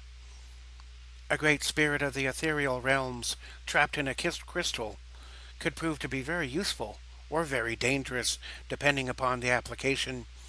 Knowing this, Jonas carefully put the crystal back into his belt pack, making sure to wrap it in a pair of handkerchiefs within the pouch. He snapped the pouch closed, let out a deep breath, and took a moment to rest. Eastward in the desert, Mikhail was driving the sand buggy across the seemingly endless desert sands at about 80 miles per hour. Everyone had donned goggles and face masks to protect against the sandbursts that occasionally picked up as they traversed the desert. James kept watch on the distant horizon as Mikhail drove. In the back, Sin and Connor remained fairly silent even into the 5th hour of driving. Emily actually fell asleep, leaning her head on Sin's shoulder. It was still late morning, as this planet, Tarathar, experienced 36-hour-long days. Though the days were longer, the years consisted of fewer days, about 260, so that an Earth year and a Tarathian year were about the same. However, being only 6 hours into the day, 12 hours of sunlight remained, and it was already fairly hot at just a little over 100 degrees Fahrenheit. Though they knew to follow the pinnacle rock, Mikhail's driving path seemed to be just a little off. James remained silent about it for quite a while, until his curiosity finally got the better of him. James turned to Mikhail to speak to him. Sir? Mikhail chuckled. I'm no general anymore. You can just call me Mikhail. James paused, giving a similar nod, then resumed speaking. Mr. Smith, I was just wondering why we aren't heading directly for the landmark. Mikhail responded, I'm not following the landmark. James got a bit bolder and asked flat out, I thought we were supposed to follow the landmark. Otherwise, aren't we going off course? Mikhail looked at James for a moment, then put his eyes back to the seemingly endless sands before them. Staring out at the sands, Mikhail gave a reply in a rather matter-of-fact way, with just a hint of acquiesce. Young man, sometimes you just need to trust your intuition. James asked, looking at Mikhail. Intuition? What do you mean? Mikhail answered, Sometimes the facts tell you one thing, but your instincts tell you something else. James replied, "Oh, so it's pretty much just a gut feeling then." Mikhail clarified with another statement. "Not exactly. For me, there have been lots of times when the facts presented one story, but my gut feeling said something else. Well, in all those cases where I trusted my gut over the evidence, I happened to be correct, and I had in fact been misreading the facts. So, facts are important, but if you notice an uncanny instinct within yourself, you may actually be better off following that, despite whatever the facts are telling you." James nodded, trying to understand, but then asked another question. "So, how do you know what to believe?" Mikhail became more excited in tone, saying, "Ha! That would be a problem, having a belief." James answered, "I don't follow." Mikhail chuckled a bit, stayed silent for a few moments, then began to express himself in a drawn-out, almost questioning kind of way. "I don't believe in anything objective. I come from the mindset that nothing can truly be known. Therefore, anything I think I know is but my best guess, based on my interpretation of the facts as I understand them. It just so happens that I trust my gut interpretation of events more than that of my mind. I don't always feel that way, but over these last few years, when all the information has been the most confusing, that's when I came to trust my instincts over reason." James replied with a question-conforming tone. "And that's what you're doing now? Trusting your instinct over the beacon because in the past, thinking that way has led to better results." Mikhail chuckled. "Ha! Yep, you bet your ass." Looking off into the distance, James saw a glimmer of light flashing in the distance, slightly further off from the originally intended direction. James pointed to it, saying, "You see that out there? That flashing?" Mikhail followed James's finger and saw the same glimmer of light off in the distance. Seeing it, Mikhail adjusted his course a few more degrees to his right, intending to drive directly towards the glimmering light. Mikhail replied, "I had a feeling there was something out this way. Possibly something important." James replied, "Or it could be something meant to lure hopeful people in the desert right into some kind of trap." Emily snapped awake after the sand buggy hit a sharp bump. Blinking her eyes and looking around, Emily calmly asked in a half yawn, "What's going on?" Sin turned to Emily to answer the question, saying, "There's something shiny up ahead. Mikhail thinks it's important, but James thinks it's a trap." Emily pursed her lower lip in thought, then replied, "They'll both get what they want." Having stated that so matter-of-factly, Emily again closed her eyes, leaning back in the rear middle seat as everyone else looked at each other for a moment, wondering what she could have meant. Emily was content to feel the wind on her face and relax for a while longer. After several minutes, their sand buggy drew close to the glimmering object. Mikhail stopped the vehicle about 60 feet away. The object in the sun was reflecting light off the top where the bright white sun of this world was bouncing off some sort of highly reflective surface. Mikhail stepped out of the vehicle, raising his right hand to signal the others to stay in. Mikhail walked towards the shiny object, which was lodged inside a rather large, mostly flat rock with a 5-foot crater in the middle of it. The object was giving off light from within the crater, which was about 5 feet deep, with the tip of the object rising just above the horizon. Coming to within a dozen feet or so, through squinting eyes, Mikhail made out the object to be a very familiar one. It was his Naginata-style polearm.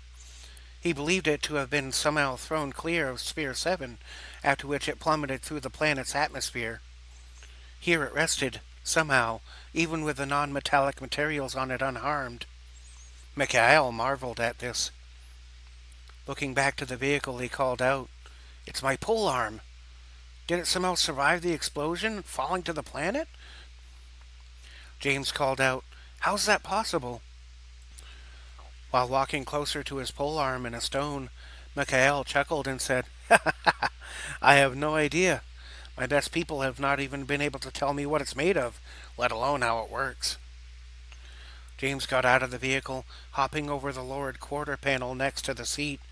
He jogged over to where Mikhail was to see the object himself. Stopping next to Mikhail, he also saw the weapon with the leather grip, tassels, and everything else still intact. He scratched his head, mystified out as to how that could be so. But then he noticed a pattern in the stone into which the object had apparently been thrusted. With wide eyes, James read the words from left to right inside his head. Mikhail looked to James and said, "What's got your attention?" James knelt down, drawing attention with the beckoning left hand. James called out quietly, "Look!" Mikhail looked to the rock surface. It was about 10 feet by 10 feet with a bowl-shaped recessed area. There were some sort of markings all around the edge of the square, seemingly as though something were written all around it. However, Mikhail couldn't decipher any of it. Mikhail commented, "These are strange markings, almost as though something scratched into the side of the stone." Connor perked up upon hearing those words, having some idea of what it may indicate. Emily sat up in her seat, taking notice of what was going on. She excused herself, climbed over Sin, and exited the vehicle to join the two men staring at the object.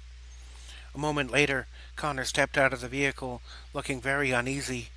Cautiously, he approached the others. James scratched his head again, saying, I don't recognize the language, but I know what it says." Mikhail mused about this, with his hand on his chin, saying, "All I see are scratch marks. What are you seeing?" James answered slowly, as though piecing it out and verifying it at the same time. "It says, 'Whomever shall remove this weapon shall receive the gift of dragon sight. But beware, the dragon guards against unearned wisdom.'" Whoa! Sin got out of the vehicle too, joining the others. Catching up, she looked to her father, saying, "What's dragon sight?" Her father joined with them and answered her flatly, "The ability to see beyond the material realm, accompanied by a very strong intuition." Mikhail turned to Connor. "Really?" Connor answered in the affirmative, adding, "Yes, and those scratches are dragon marks in the tongue of desert dragons, which James seems to be able to decipher." Sin then looked at James, asking, "How can you read that?" James answered, slightly shaking his head, I don't know. Ever since I did the thing that brought Emily here, I've been able to understand other languages without really reading them. I guess that's my intuition at play." They all stood silent for a few moments, puzzling over what any of it could mean. The silence was interrupted by a strange comment from Mikhail. Mikhail looked at the weapon, puzzled, saying, "I have no memory of how I ever came upon this object in the first place." Connor spoke. "You mean you have forgotten?" Emily interjected, "No, this is how he finds it. Here, now." James looked back to Emily, asking, "How would that work? I mean," Sin added, "I think I get it." Everyone but Emily turned to look at Sin, who added, "He had it before, but has no memory of acquiring it, because he hasn't yet." James and Mikhail stared at Sin somewhat blankly, still not quite comprehending what was taking place. Emily broke her silence with a clarifying statement. "Time is cyclical, and because it is, it has no beginning or ending point. Sometimes the effect precedes the cause." Sin added excitedly, "Oh, I get it. I've read stories about gods that created themselves. The person who wrote the book seemed to think that things don't need an origin, but instead a pattern." James mused at this. Seems like asking what started the Big Bang."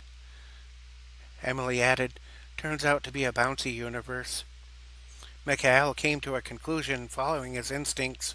"So that means, if I don't take this object from here, I'll never have had it in the first place, even if my experience of the events happens in a different order." James answered, "Damn, guess that means you have to take it." Connor stepped forward, blocking the object with an outstretched right arm, turning himself to face Mikhail. Connor then spoke a stern warning. "I understand that if you don't take this item, events will be changed or cease to exist, but you should know that it will also have consequences." Mikhail chuckled. "Yeah, I'm living them right now." Connor continued to hold his arm up to block the object, saying, "Dragons who toy with mortals have a habit of using powerful artifacts as traps to lure in the unsuspecting. They often do so in hopes of finding food and acquiring even more treasure." Mikhail answered, "So, when I remove this, it will attract the attention of a dragon?" Connor added, saying, "Dragons are usually awestruck by power. Trying to take the power it possesses will make you its target." Sin questioned, "So, basically, dragons and governments are the same thing? Distorting power and striking down anyone who tries to take any for themselves, even if they have no good use for it?" Mikhail answered, "I guess that's why dragons in myth are said to represent the sum of all fears. Total power looming over total helplessness, flaunting treasure in front of the unsuspecting, who are then led to their doom. It's said that the gaze of a dragon can freeze a man's soul." Emily spoke from behind in a calm and resolute tone. "Dragon or not, Mikhail must take the weapon and its power." Sin added, That feels like an unnecessary risk.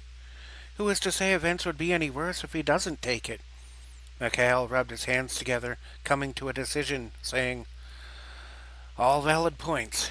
However," Mikhail continued to speak while using his own right arm to gently push Connor's arm down and out of the way.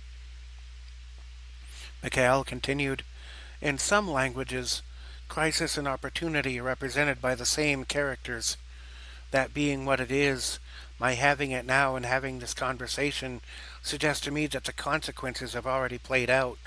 I'm only now about to start the chain of events." Emily spoke softly again. "A bouncy universe of cyclical time." While Mikhail slowly reached for the object, Connor warned, "Stand ready. This will not go unnoticed." James took a few steps back, putting his right arm out in front of Emily, signaling her to step backwards with him. With his hand with his hand out and walking backwards, James spoke while keeping his gaze forward. "Stay behind me. You're too important." James's arm came to rest against the soft white silk kimono worn over her abdomen, as Emily did not back up at all. Emily instead pushes James' arms down and took one step forward to stand next to him. She looked over to James and met his gaze for just a few seconds before looking forward again. Emily spoke with calm conviction, "Not behind, beside." James had a pistol in the two holsters on either side of his belted waist. He reached down with his right and took hold of a pistol, which he lifted and offered to Emily with the barrel facing down toward the sand.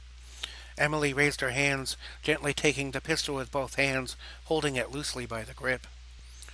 Looking at Emily so that he somewhat avoided eye contact, but still looking at her face, James asked, "You do know how to use it?" Emily smiled, examined the object, closed her eyes, concentrated for a moment, then handed the pistol back to him. Emily spoke gently, "I do now, thank you." James stared in confusion as Emily handed the pistol back to him. She turned her head to look forwards again, raised her right hand, then closing her eyes, concentrated, and manifested an identical pistol. James looked on in amazement, stuttering, "How did—" Emily looked at James, smiled softly, putting her index finger in front of her mouth in a shh position, then spoke softly, almost whispering, "Shh, something's about to happen." Mikhail grasped the Naginata weapon with his right hand, then with his left a few inches below. He hefted it, intending to move it upwards, but to no avail. Mikhail repositioned himself, grasping it differently, this time using his legs to lift. Again, the object was not moved. Mikhail tried several different methods, none of which freed the object. In frustration, Mikhail put his hands on his hips and said, "God damn it, come out of there!" As soon as Mikhail finished speaking those words, the object popped about 5 feet straight up into the air, then began to fall. Instinctually, Mikhail reached out to grab it, grasping it by its long handle, holding the bladed end high. Some sort of light traveled from the rock into the weapon, as though it were a luminescent cloud of fog traveling into the Naginata. At the same time, the stone the weapon had been embedded into turned a darker color, and the scratch marks slowly faded away as the stone darkened. In awe, with everyone else looking on, Mikhail said, "Oh, wow." Connor inquired, "Wow?" Mikhail turned around, then walked back to the others, saying, "No time to explain. We gotta..." Before Mikhail could finish the sentence, the four people in front of him caught the visage of the ground bursting open, and a huge and horrendous creature bursting out of the ground, sending shockwaves, sand, and the stone flying towards them. The stone was hurled straight at Mikhail. With his quick reflexes and hyper speed, James intercepted, tackling Mikhail to the ground, safely removing him from the line of fire as the other three dove to one side, narrowly avoiding the 10 by 10 stone, which directly impacted the sand buggy. The party was unharmed, but the buggy was toast, as it was severely crushed by the large stone traveling at a fast rate of speed. Meanwhile, a sandstorm started to erupt in a large area around them. What was more frightening, however, was the sand dragon with a small car-sized mouth, a 30-foot-long neck, with three 10-foot-long insect appendages on either side, and two writhing tentacles protruding out of the desert sand. The ghastly bronze and brown-scaled creature towered above them, with saliva drooling from its worm-like mouth, lined with rows of teeth in every direction, on a Venus flytrap-shaped head bobbing about, covered in sharp-looking thorns, each about a foot long, and at the base as big around as a gallon jug, all spread about 3 feet apart each, making it all relatively spiky. Quick to act, James fired off several shots from two pistols, hitting the dragon in the face and head.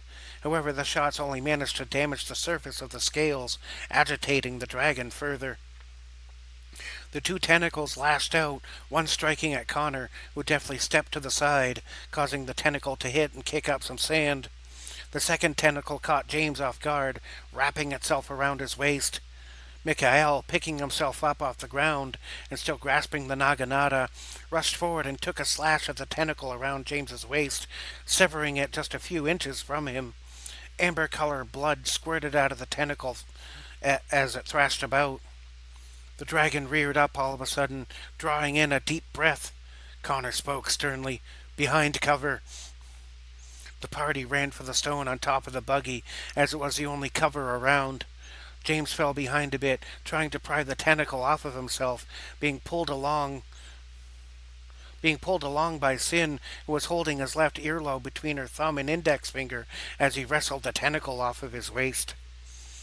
Just as James and everyone else had made it to behind the cover of the stone, a ferocious sandstorm could be felt blowing around them as the dragon made a horrendous roaring sound.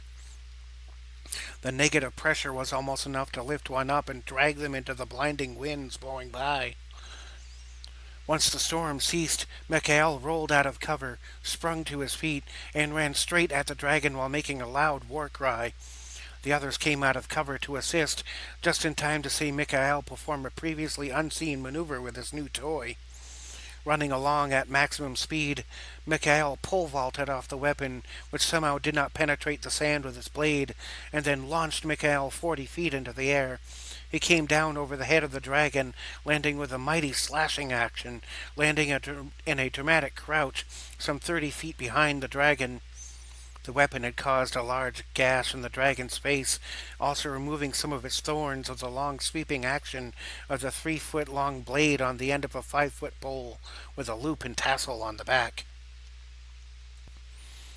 Sensing the dragon to be at home in warm climates, Sin decided to introduce the dragon to some cold. Sin started into a flurry of dance moves, twisting about in circles, waving her arms up, down, and around in contorting movements, followed by a straightforward thrust of her outstretched hands. A bitter cold and fast-moving wind picked up around the dragon, canceling the sandstorm that its presence was apparently manifesting. Additionally, the bitter winds enveloped the dragon, sending the chills straight to its bones. A layer of ice formed around it, freezing it into place. After a few brief seconds of respite, the ice shattered, revealing a dragon that had broken free of its own scales, which shattered around it as it freed itself. Only the scales on its head remained frozen and in place, but its neck was now exposed. Connor quickly raised a telekinetic shield around the party as the flying shards of ice came towards them. Shards of frozen dragon scales hit the temporary shield, bouncing off, also nullifying the shield. A whirlwind started to form around the dragon again, and it wasn't going anywhere. It now raised its shoulders above the hole, revealing its thick, scaly underbelly as its waist rose to the height of the sands. Mikhail was behind the dragon, looking for a hole in the new whirlwind, but unable to find one. Emily was staring at the severed, writhing tentacle on the ground, almost as though drawn to it. She walked over to it and placed a hand on it. Again, she closed her eyes, concentrated, then rose to her feet, opening her eyes. Looking to the whirlwind, she took on a scaly form and started walking towards it. Seeing this, James kept the dragon distracted with gunshots from behind his relative cover. Emily stepped into the sandstorm, causing it to flow over her body. She stood with her feet about 3 feet apart, leaving a gap in the storm. Mikhail saw the opportunity and crawled on his belly between her feet, getting to the inside of the whirlwind again. Mikhail stood with the weapon ready as Emily stepped out of the sandstorm and reverted to her flesh, clothing, and hair. Meanwhile, the dragon attempted to surface. Mikhail leapt at the dune dragon with another dragoon-style attack. Sin shot shards of ice at it. Conjured up a lightning bolt to strike it, and James fired multiple shots, all of which caused the dragon some damage and a lot of pain. Emily had a different strategy. Eyeing a bottle of water that had rolled away from the buggy, she ran to the bottle, picked it up, quickly opened it, and with eyes closed took several gulps. Then, facing up, with eyes still closed, spat the water upward so that it came back down over her face. James yelled out, "What are you doing?"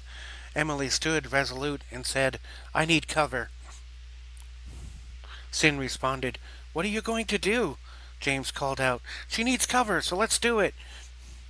James then reloaded his gun and started running away from Emily's direction while firing at the dragon. Giving in to the moment, the others followed suit, pelting the dragon to distract it. As they did so, Emily dropped the half-empty bottle and moved calmly but swiftly to a point about 40 feet away from the dragon. She put her hands to her sides, holding them out, up and flat. Slowly, she raised her hands while rotating her palms from facing downward to facing upwards. As she raised her hands above her head, water started to bubble up underneath the dragon, causing it to sink back down into the sand until it became unstable. The dragon struggled to stay in the same level, with his forward legs above ground, and managed to hold on to that position as though holding on to the edge of a raft.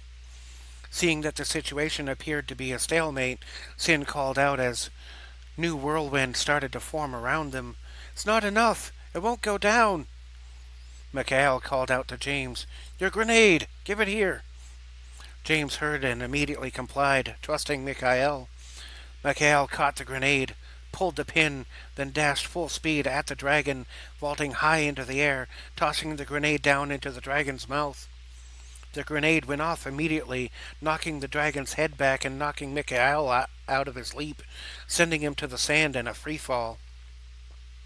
With a swift slash, Connor was able to rush forward with a swift dash, Connor was able to rush forward and prevent Mikhail from hitting the ground, converting the energy into a roll as the two tumbled together, both unharmed. Despite landing safely, the impact of the blast knocked the wind out of Mikhail's lungs. It would take him several moments to be able to breathe fully again. Emily turned to see if Mikhail was okay.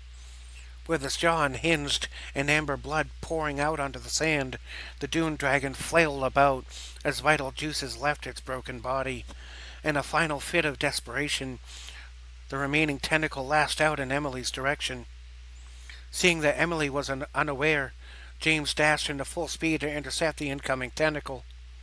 Dashing in, James managed to push Emily the few feet away needed to evade the attack, but was himself struck in the left arm and left side of his face. His unconscious body rolled several feet across the sand as Emily scrambled back to her feet. Behind all of that, the dune dragon started to sink back into the bubbling sandpit underneath it, slowly submerging into muddy depths underneath it. Whether able to survive its injuries, it would now drown.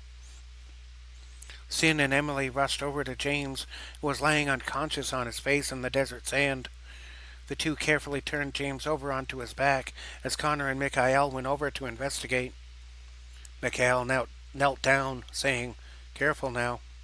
Sin asked with concern, "Do we have any of the healing injections?"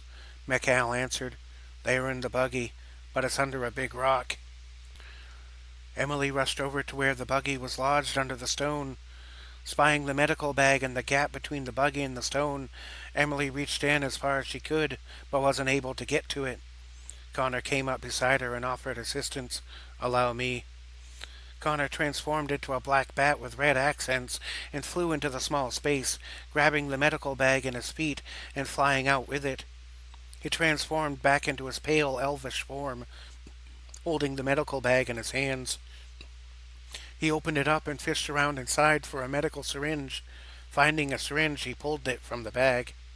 Emily, seeing Connor produce the syringe, spoke calmly. "Hand it to me." Connor gave Emily an inquiring look, but handed over the item. Emily closed her eyes as she held it, focused, then opened her eyes and handed the syringe back to him. Emily spoke quietly again. "You won't need it now. Save it for someone who will." Connor puzzled at this as Emily ran back to where James was, without a syringe.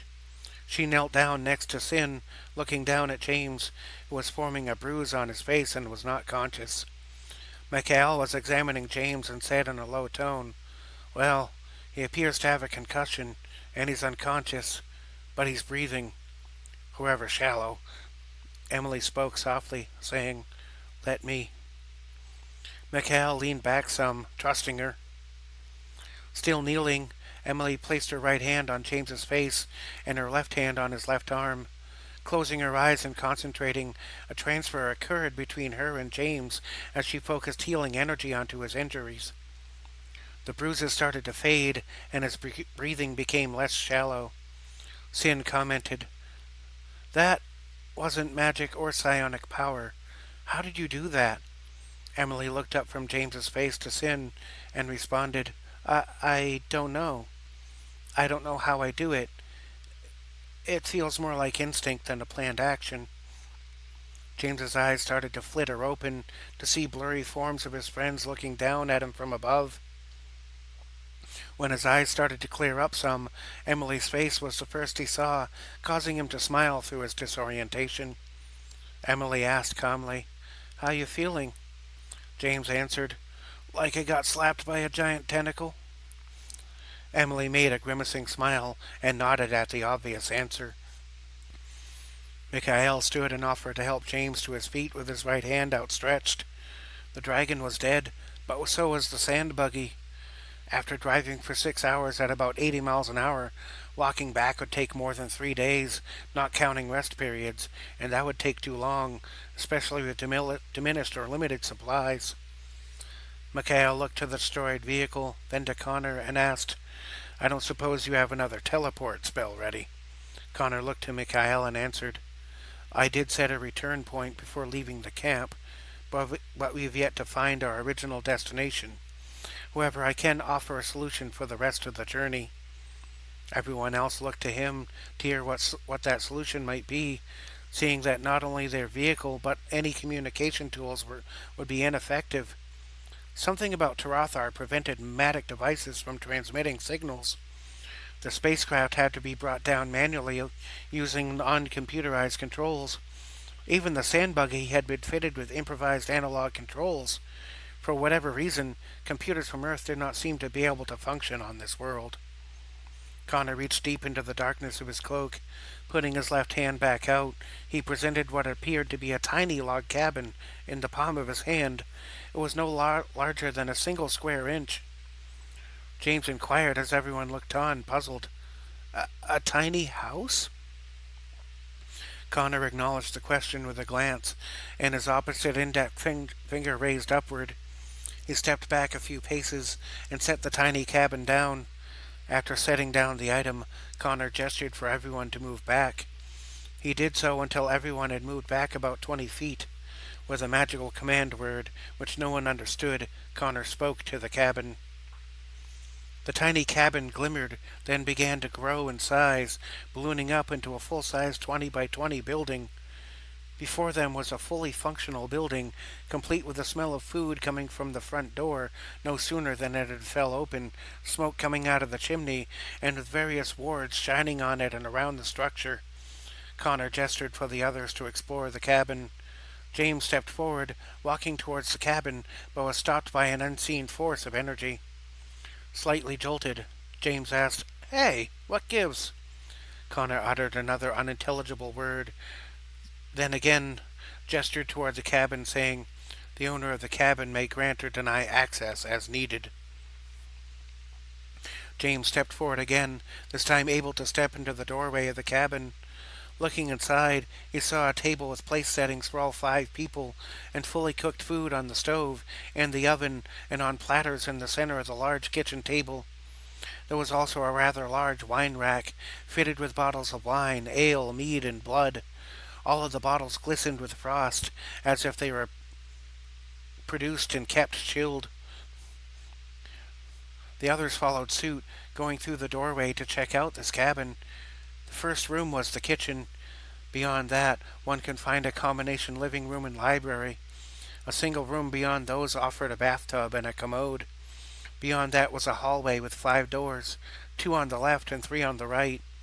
Studying the dimensions, James noticed that the interior of the building not only didn't match the exterior design, but that the internal dimensions didn't match either, as the cabin was much larger on the inside.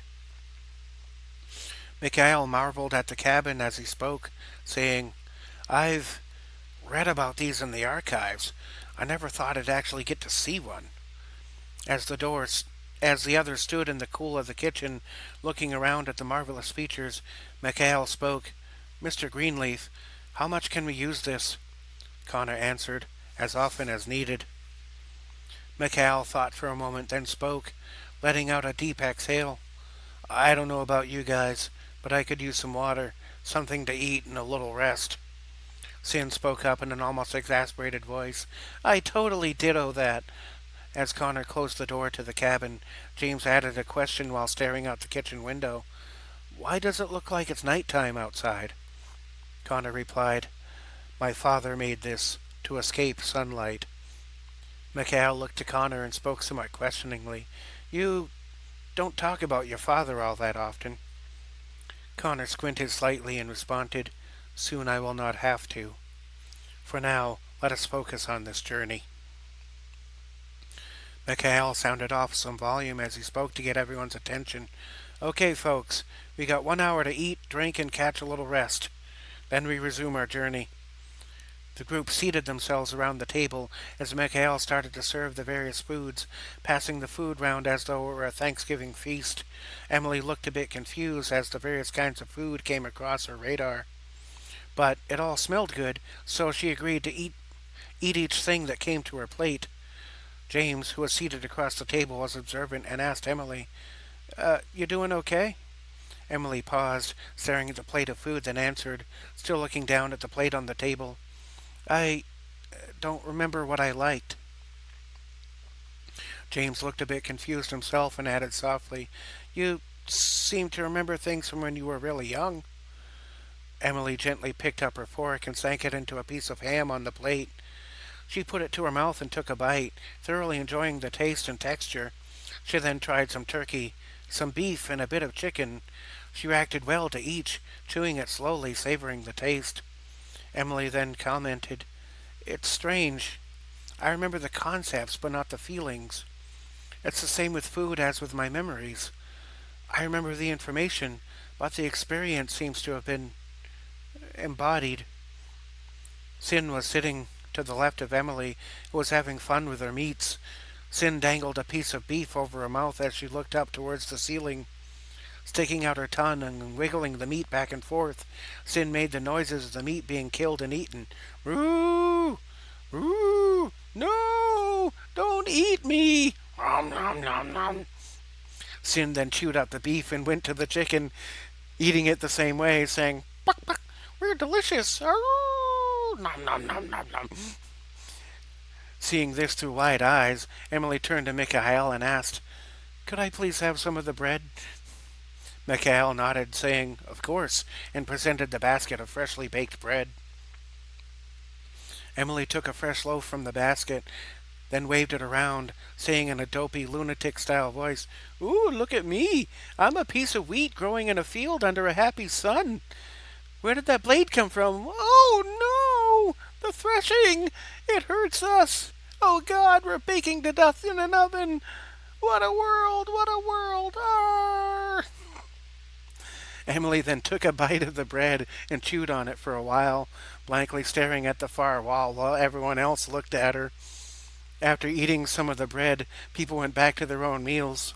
A moment later, Emily let out a very manly belch, then went into a yawning stretch. She pushed out her chair, stood, collected her plate and bread, then walked over to the wine rack. She chose an old vintage of red wine, and using her right hand to hold her plate and her left hand to hold the bottle, she leaned her head down and using her teeth pulled the cork out of the top of the bottle, spitting it against the far wall, causing it to bounce into the nearby trash can. She turned to face the others and spoke in a dignified tone. "If you'll excuse me, I need to be alone for a bit. Thank you for dinner." Emily then about faced with her food and wine, went to the far end of the hall, and opened up the last door on the left, using her left elbow to push the doorknob down. She pushed the door open with her right foot, then walked inside. A moment later, the door closed discreetly, latching shut. James broke the awkward silence with a question. "Is she gonna be okay?"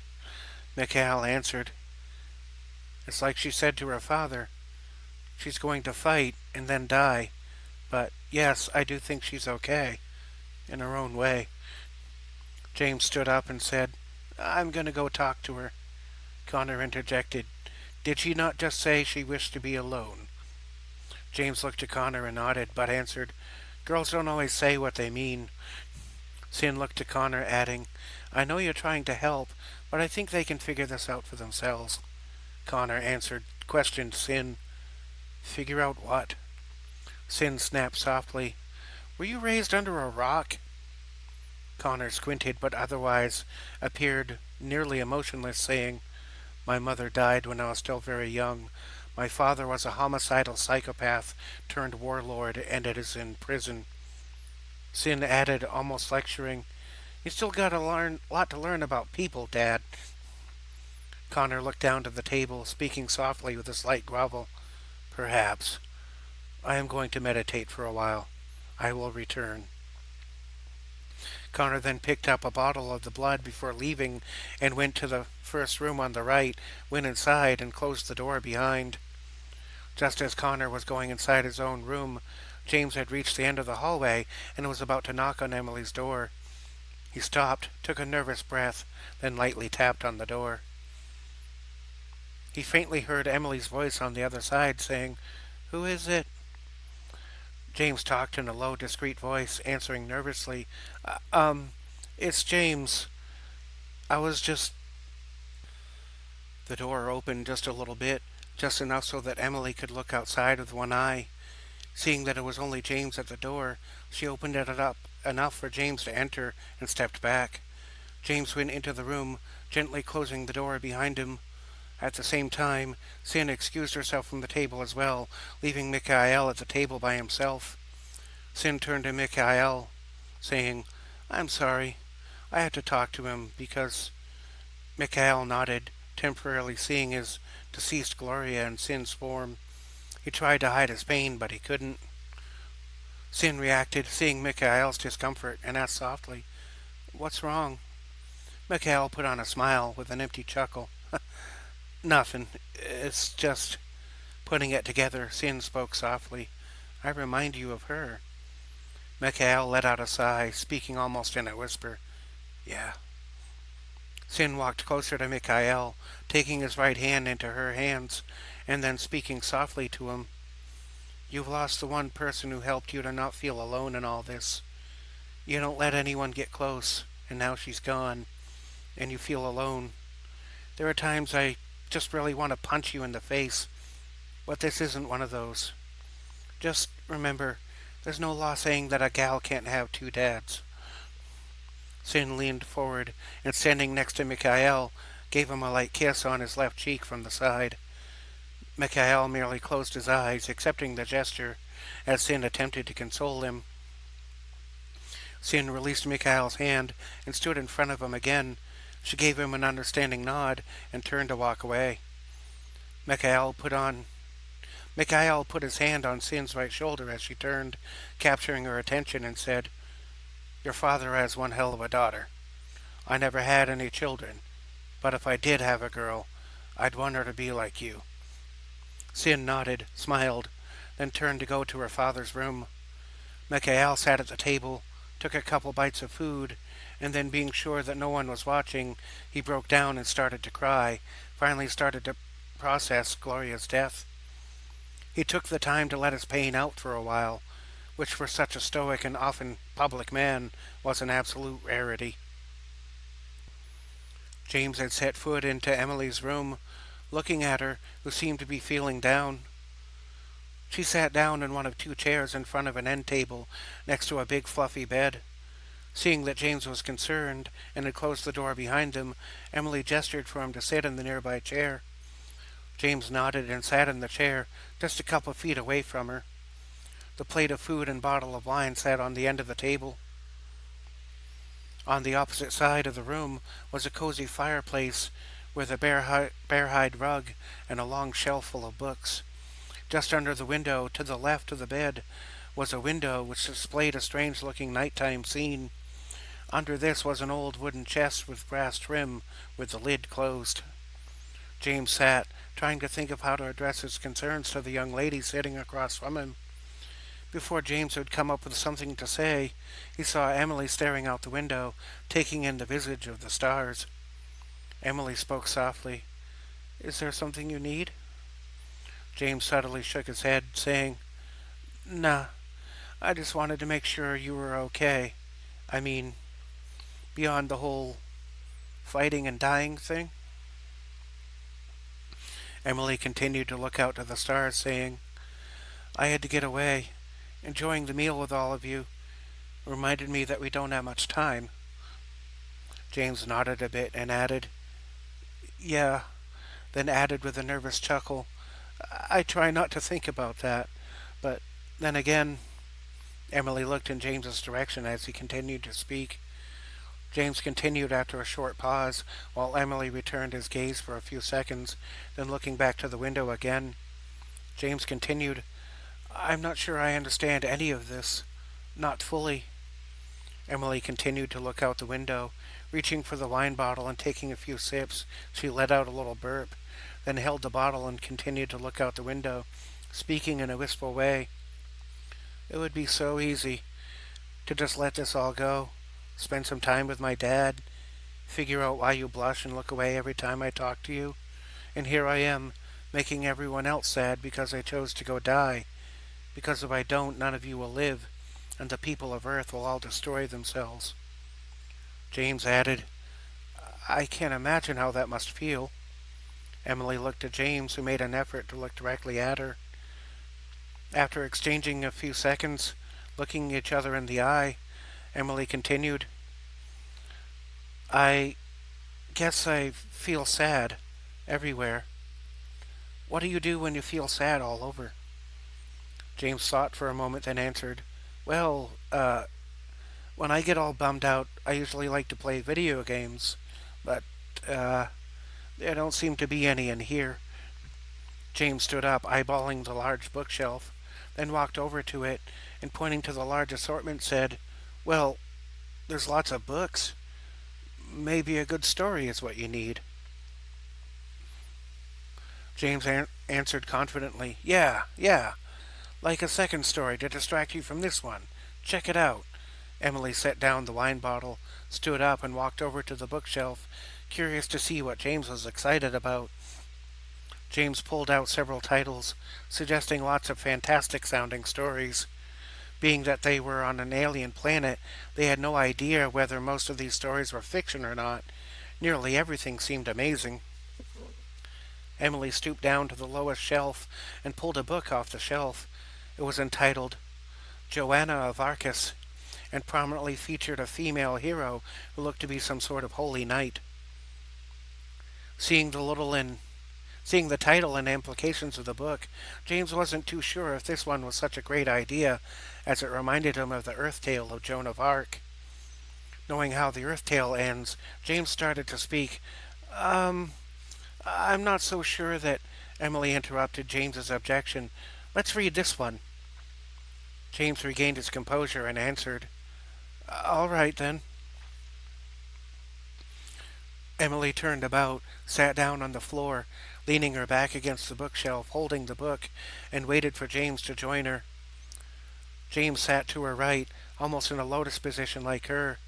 James didn't quite have the flexibility to sit that way, but Emily did, and did so instinctually. James settled for sitting cross-legged next to Emily on the floor. Emily opened the book in her lap, seeing that it was in some language unknown to her.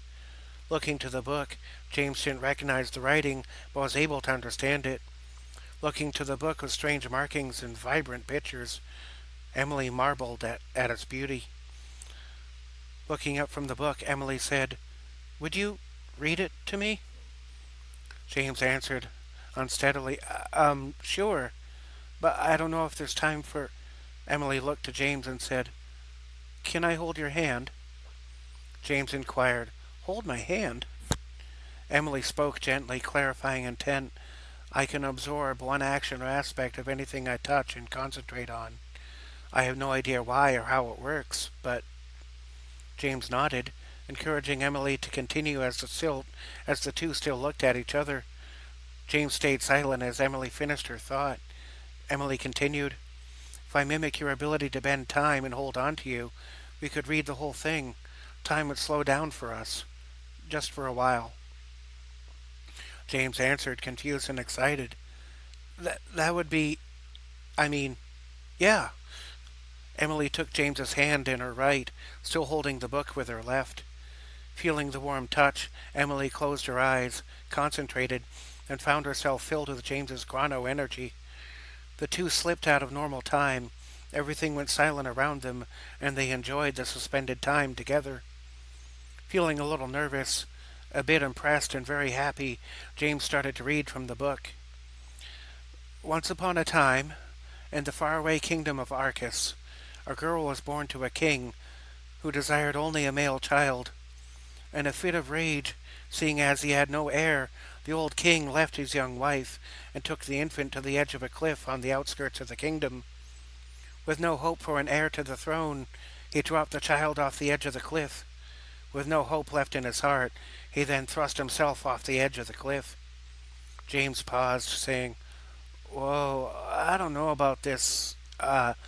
Maybe a different story, or maybe we could invite.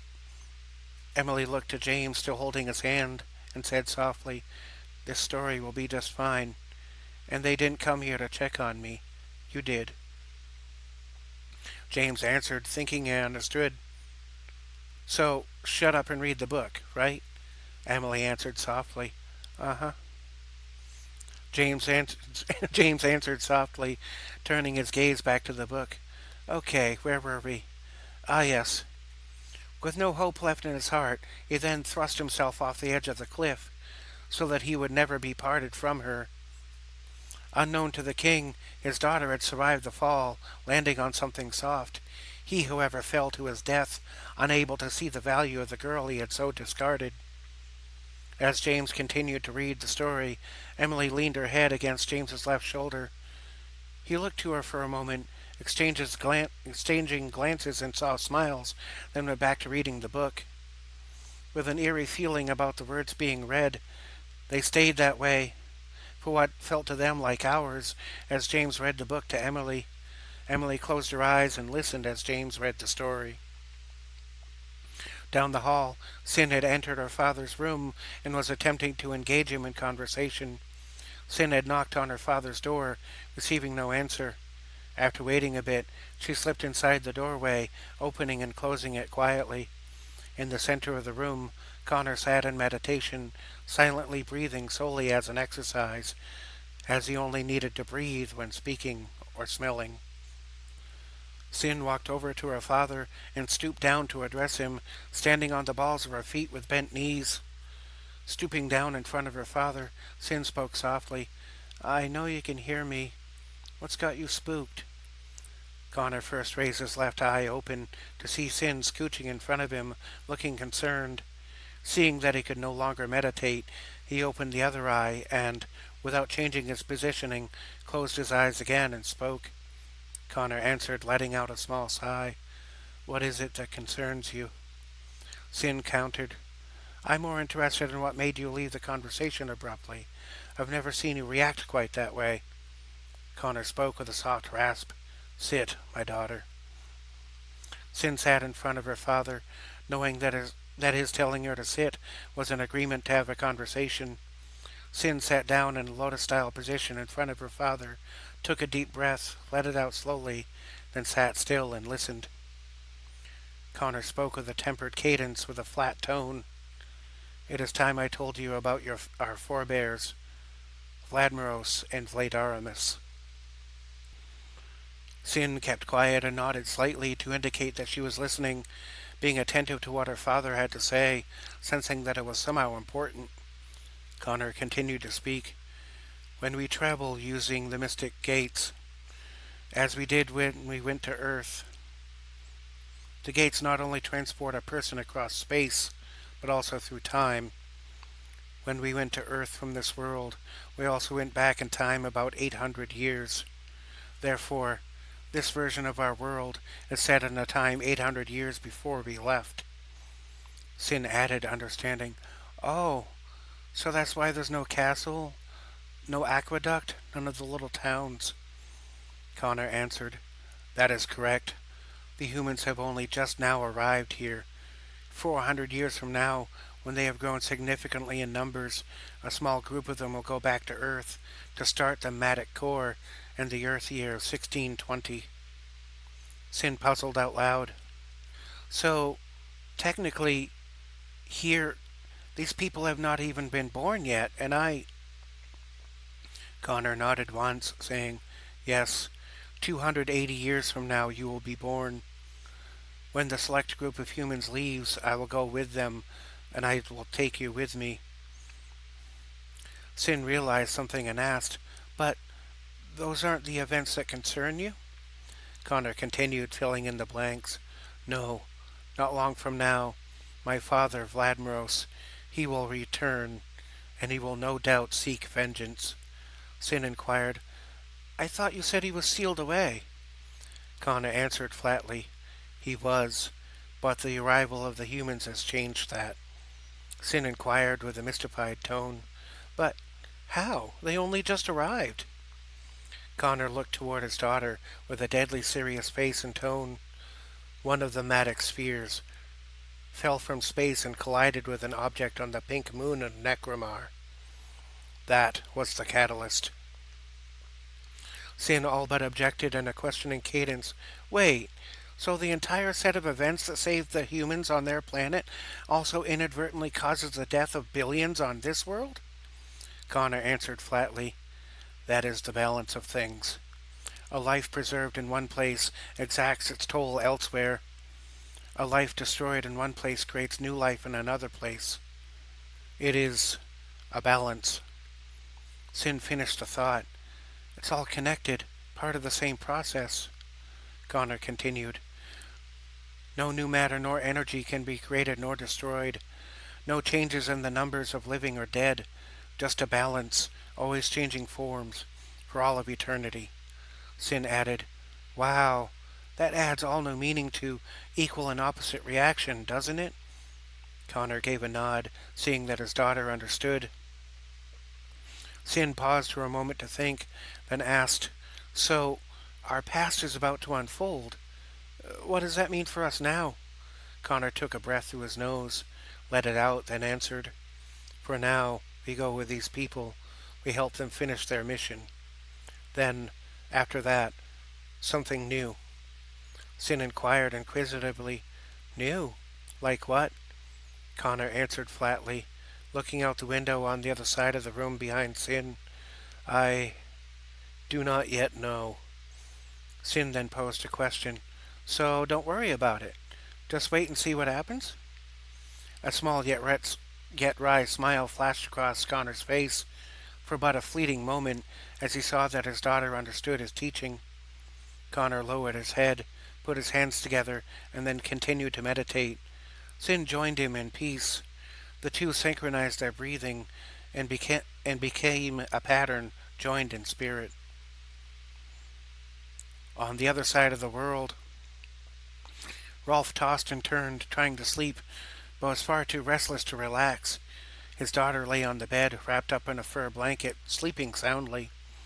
Sitting up from the floor, looking across the room, Rolf discovered that the old man was awake, gently rocking in his chair, watching the fire. Sitting up with a grunt due to stiff joints and muscles, Rolf spoke to the old man in a half-whisper. "Hey, you got a smoke?" The old man said not a word, but pointed to a leather pouch and wooden pipe on the mantel above the fireplace. Next to both sat a 6-inch long, thin wooden stick, which could be used as a match. Rolf spoke softly still. "Thanks, man." Rolf reached his left hand into his left pants pocket, and finding his mechanical lighter still intact, he went to the mantel, picked up the pouch and pipe, and left the small stick there on the mantel. He walked quietly as possible to the cabin's front door, but parts of the wooden floor still creaked some. Rolf quietly unlatched the door, swung it open slowly, and with a slight squeal of the hinges, and then stepped outside, leaving the door open just a crack. Once beyond the threshold of the cabin door, Rolf found himself standing in a clearing, surrounded by woods under a night sky, filled with thousands of stars. The color of the night sky ranged from orange to purple, a great colorful soup of celestial bodies. Looking back to the cabin, Rolf discovered a split log being used as a bench about 5 feet long. With a slight grunt, Rolf sat himself down onto the old log. He set the pouch and pipe to his left side as he stretched his legs and let out a cathartic yawn. At first, Rolf took a moment to look up and enjoy the wonder of the night sky. One of those distant points of light might be Earth's sun, but from here, without astronomical knowledge, it was just about impossible to tell. Something in the distance and all around sounded a bit like crickets, or perhaps frogs, chirping and croaking out two alternating notes in a slow repeating pattern, occasionally interrupting, then resuming. The air was cool but not cold, was just a slight breeze. After taking in the vibe for a while, Rolf decided to have that smoke. Rolf untied the thin purple ribbon from the top of the brown sack, revealing some orange-brown leaves, mostly dried out and a bit crispy. He used his left thumb and index finger to grab a bit of it and pulled it out. Grabbing the pipe with his right hand, Rolf held it up and pushed a bit of the leafy material into the bowl. It crunched up easily and crumbled apart, forming a perfect granularity for smoking. Rolf clicked the mechanical lighter open, sparked it up, then gently applied the blue flame to the contents of the bowl. The leaves lit up, glowing orange, started to emit a white smoke. Rolf inhaled gently, taking in some of the smoky vapor. The hit was gentle and tasted slightly floral and somewhat like blueberries. Rolf continued to take small puffs, staring out into the vastness of the night sky under two moons, one light blue and the other smaller and a deep pink. Rolf barely took notice at first, as a pleasant sensation started to wash over his mind and body, comforting them both. He felt warm, comfortable, and safe. He felt peaceful, detached, and open to possibility. He did, in fact, notice how different this felt, but by the time he noticed, he no longer cared. He now realized that this was not tobacco, but he just didn't care anymore. He felt restful.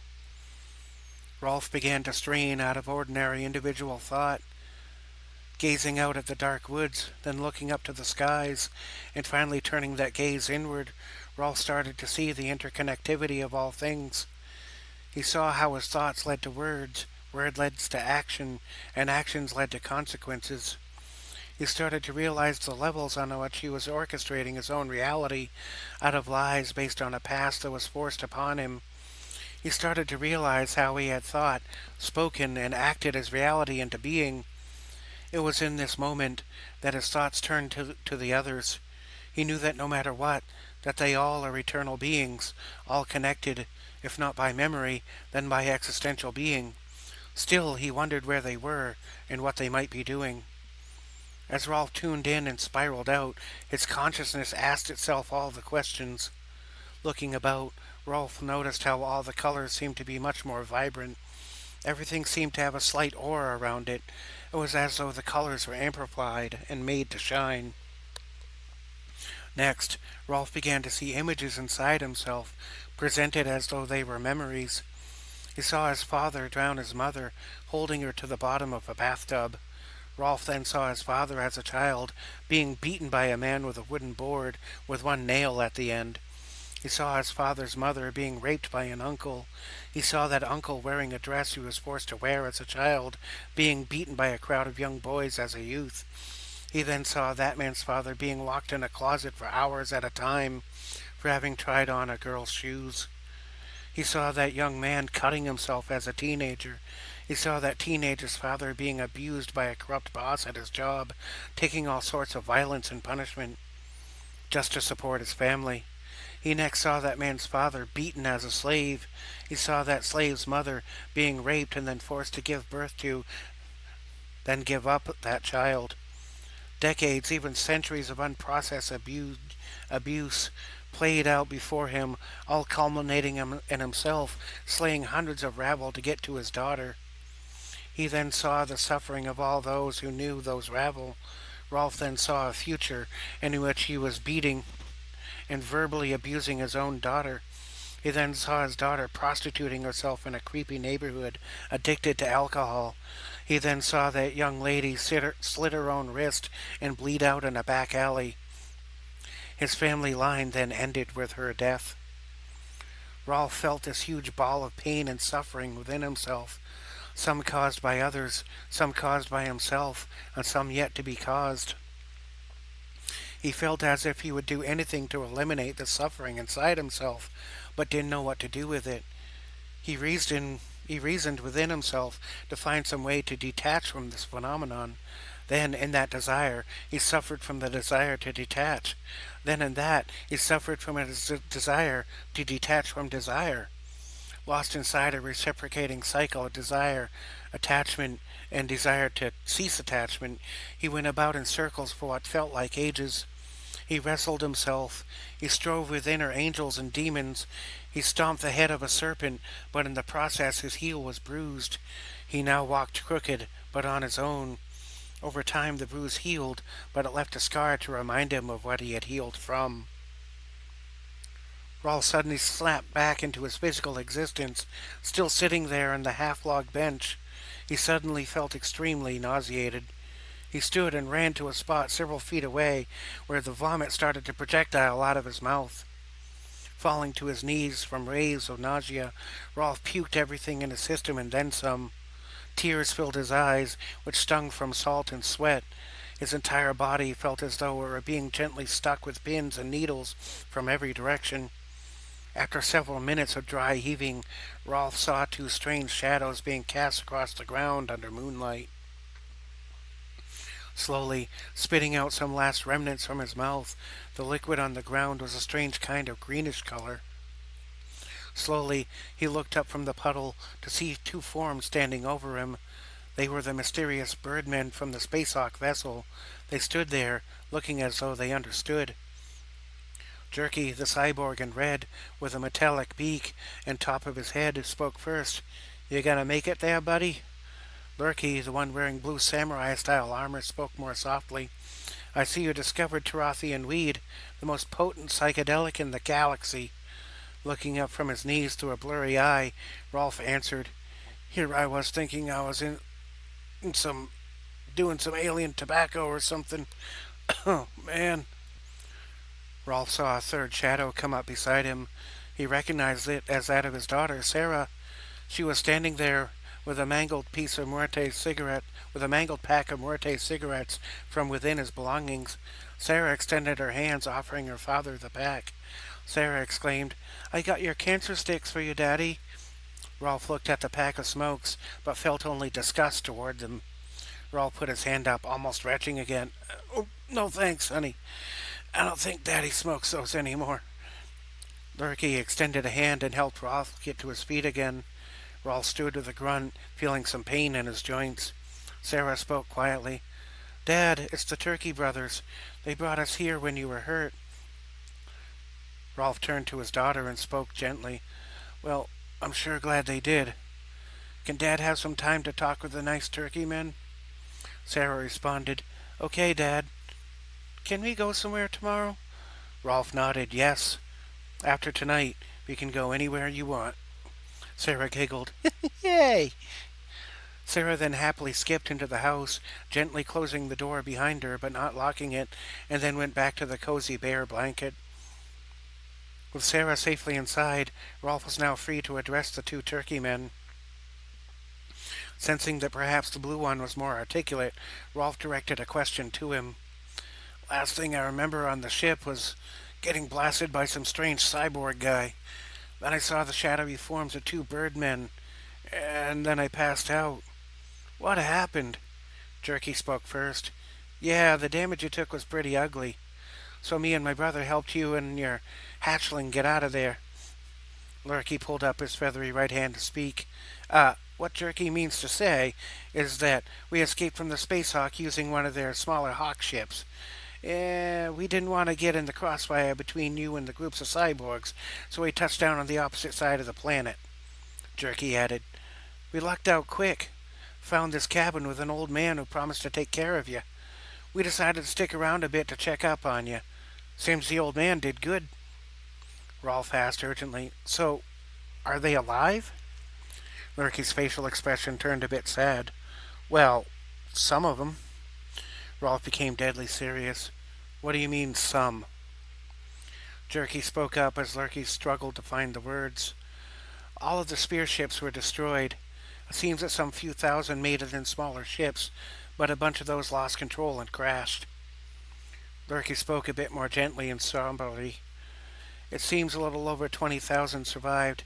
They're camped out in a gigantic mountain desert. A mountain desert continent with a forest and an old dried up oasis in the center of it. Rolf responded darkly, staring at the ground. Seems the core is over then. We failed.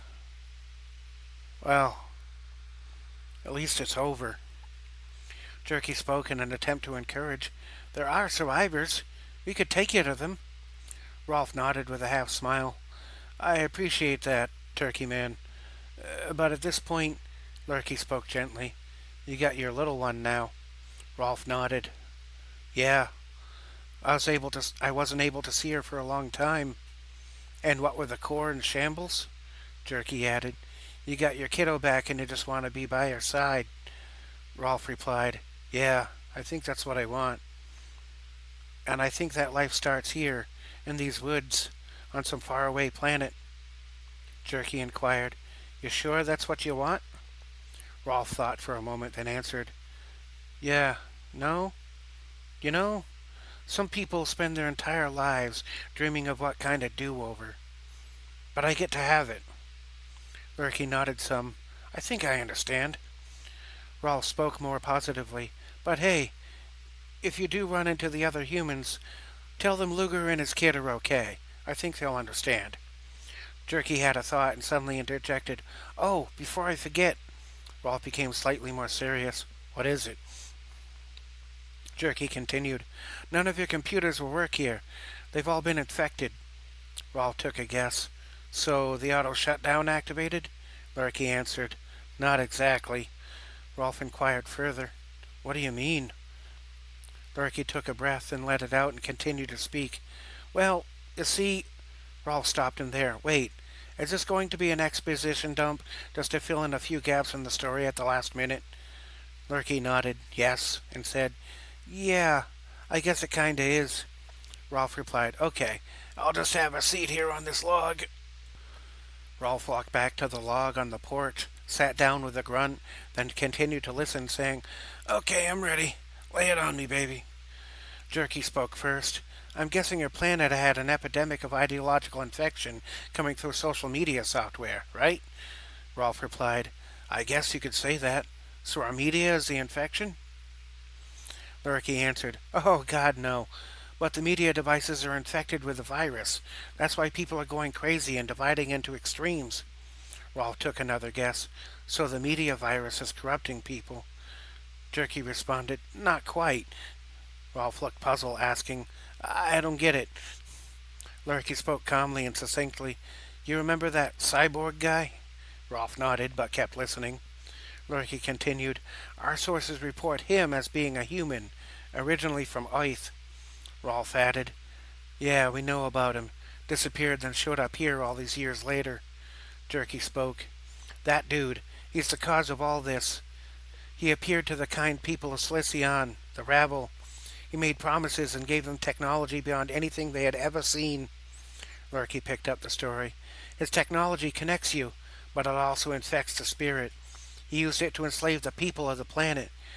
Since everyone is connected to the spirit of their planet, whoever remains there will be infected. The reason your computers don't work here is because the spirit of your planet won't allow them to operate here. Rolf inquired, Spirit of the planet? Jerky continued, Humans may want to reconsider their thoughts on the nature of consciousness. Every planet with people on it has a spirit dwelling within it. It has many names. Life Force, Anima, Gaia. Rolf inquired even further, How does the spirit of a planet connect with all the devices? Lurky spoke calmly but with conviction. We aren't at war with flesh and blood. We are at war with wicked spirits, principalities, and powers of darkness in high places. The war is being waged against you on two fronts. The technology is one part, but the technology harnesses the power of spirit and uses that as it is programmed to do by its creator. Malmurate Skull is that creator, and he controls both technology and spirits. He does it all from Slicyon. If he isn't stopped, your world will go mad and destroy itself. Your planet's spirit is being possessed, and that's what's driving your people crazy. Your devices are what makes that possible, and that's one box that once opened can't be closed. Jerky added, But we can't even attempt to get close to the planet. It's far too heavily guarded. Rolf replied, Yeah, we met his forces out in space. We need to mobilize and stop him. Lurky replied, almost in a stammer, Oh, no, no, no, no, no, no. No, no. You have seen only a small fraction of his forces. He rules over and draws upon the power of multiple planets. Thankfully, this planet doesn't let his technology work. Sadly, my planet has already been infected. The other humanimals, they all serve Skull now. Rawl stood from the bench and exclaimed, My people need to know about this. Jerky interjected, I thought you wanted to stay here with your girl. Rolf answered, I do, but this is too important. Lurky asked a question, stroking his beak as though it were a beard. We could take you there, but what would be the point? Jerky added, Yeah, your forces are smashed. What can you even do? Rolf nodded once, but replied adamantly, Yes, we had lots of tech, and we lost most of that, but we also have people who practice magic and mysticism. Those are the people who need to know about this stuff. Jerky responded befuddled, Eh? I don't follow. Rolf responded, If we can fight back in person, we fight back in spirit. If we can't fight back in person, we fight back in spirit. You guys said yourselves that this battle is spiritual. I gotta let my people know so that they have a chance to fight it. You can take me to them, right? Jerky answered, Yeah, we can. Rolf paused for a moment to think, pacing back and forth some, then turned to speak to the Turkey brothers. Could you give me a minute? Lurky replied calmly, Take your time. You can find us at about 100 paces into the woods.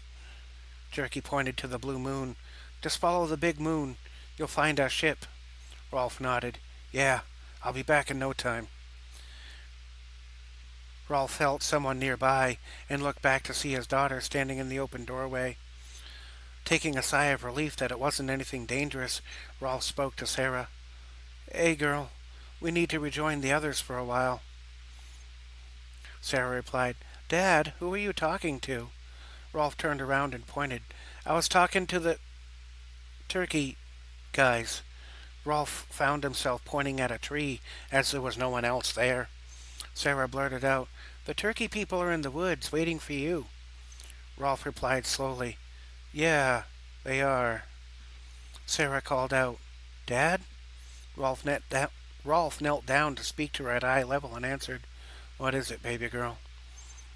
Sarah spoke in almost a whine, but in a cute way. "I really don't like places that are full of people." Rolf nodded, saying, "It reminds you of..." Sarah nodded in the affirmative, looking to the grassy ground. Sarah spoke softly. "The old man said we could stay with him if we help him with his chores. So maybe you can..." Rolf nodded with understanding and spoke calmly and softly. "Your dad has to go off and fight one more time. After that, we can stay here, if you like." Sarah smiled, delighted at the thought. Rolf put his hands on his daughter's shoulders, leaned forward, and gave her a soft kiss on the forehead. Sarah responded by leaning in with a big hug, holding on tightly. Her father wrapped his big arms around her, enveloping her and picking her up. Rolf held Sarah high above his head and then spun in circles. Sarah called out, giggling, "Wee! Wee!" Rolf set her down to her feet again and hugged her tight one more time.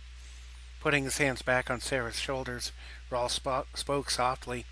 "All right, then. Let's tell the old man." The old man spoke from behind Rolf, slightly startling him.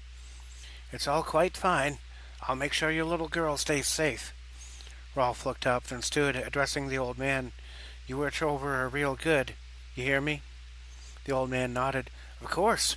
You asked me to keep her safe, and safe is where I'll keep her." Rolf answered, "Be sure you do. I got a date with a pair of turkeys." Sarah tapped Rolf's right hand and looked up, saying, "Dad?" Rolf answered softly, "Yeah." Sarah spoke in a concerned way. "Don't get so hurt this time, okay?" Rolf chuckled and spoke hesitantly. "I promise I'll be extra careful." With new information and his daughter in safe custody, Luger decided to go on one last mission. He set out immediately to the woods, stopping only for a brief moment to wave to Sarah before disappearing into the forest. Rolf made his way through the woods under the light of the moons, heading in the recommended direction toward where the Turkey brothers were meant to be. After just a few minutes, he came to another small clearing in the forest. It was a place where small trees and lesser plants had been smushed down by a force greater than themselves. There in the middle of the clearing was a hawk ship and the two turkey men. The turkeys were sitting on the left wing of the hawk ship when Turkey noticed Luger's arrival and hopped down to greet them. Lurkey remained on his wing with a small rectangular device on his lap. He was wearing a headset and talking to someone. Jerky called out, "Hey, you made it!" Luger responded, "Yeah, what's he up to?" pointing to Lurkey on the wing. Jerky responded, "Oh, he's letting Professor Hank know what we're up to." Luger replied questioningly, "Hank Roberts?" Jerky answered flippantly, Nah, you must be thinking of someone else. Our Hank is Dr. Rupert Hankenheimer, the guy who first created Humanimals." Luger responded with confusion, "Why would you be helping him?" Lurkey closed the device and gave his own answer. "Long story. Basically, he used to work with Dr. Skull, but they had differences of opinion." Jerky added, "Mostly ethics. He didn't want his creations used for war, but Mr. Skull stole the research." Luger thought about that for a moment, then spoke, posing a question. "Why did you guys fly off so suddenly?" Lurkey looked over to Luger and answered, "Oh, we were never there. We just hacked your sensory devices." Luger recoiled a bit, asking, "You can do that?" Lurkey answered, "Sure. Earth is pretty tech easy to hack. Your stuff comes from the future, but it was built by people with no idea how to update it, because it was never yours." Lurkey interjected, "Anyways, you want to get to the desert camp, right?" Luger replied, "Yeah, that's the idea." Lurkey hopped down onto the wing, exclaiming, "Already then. Let's do this."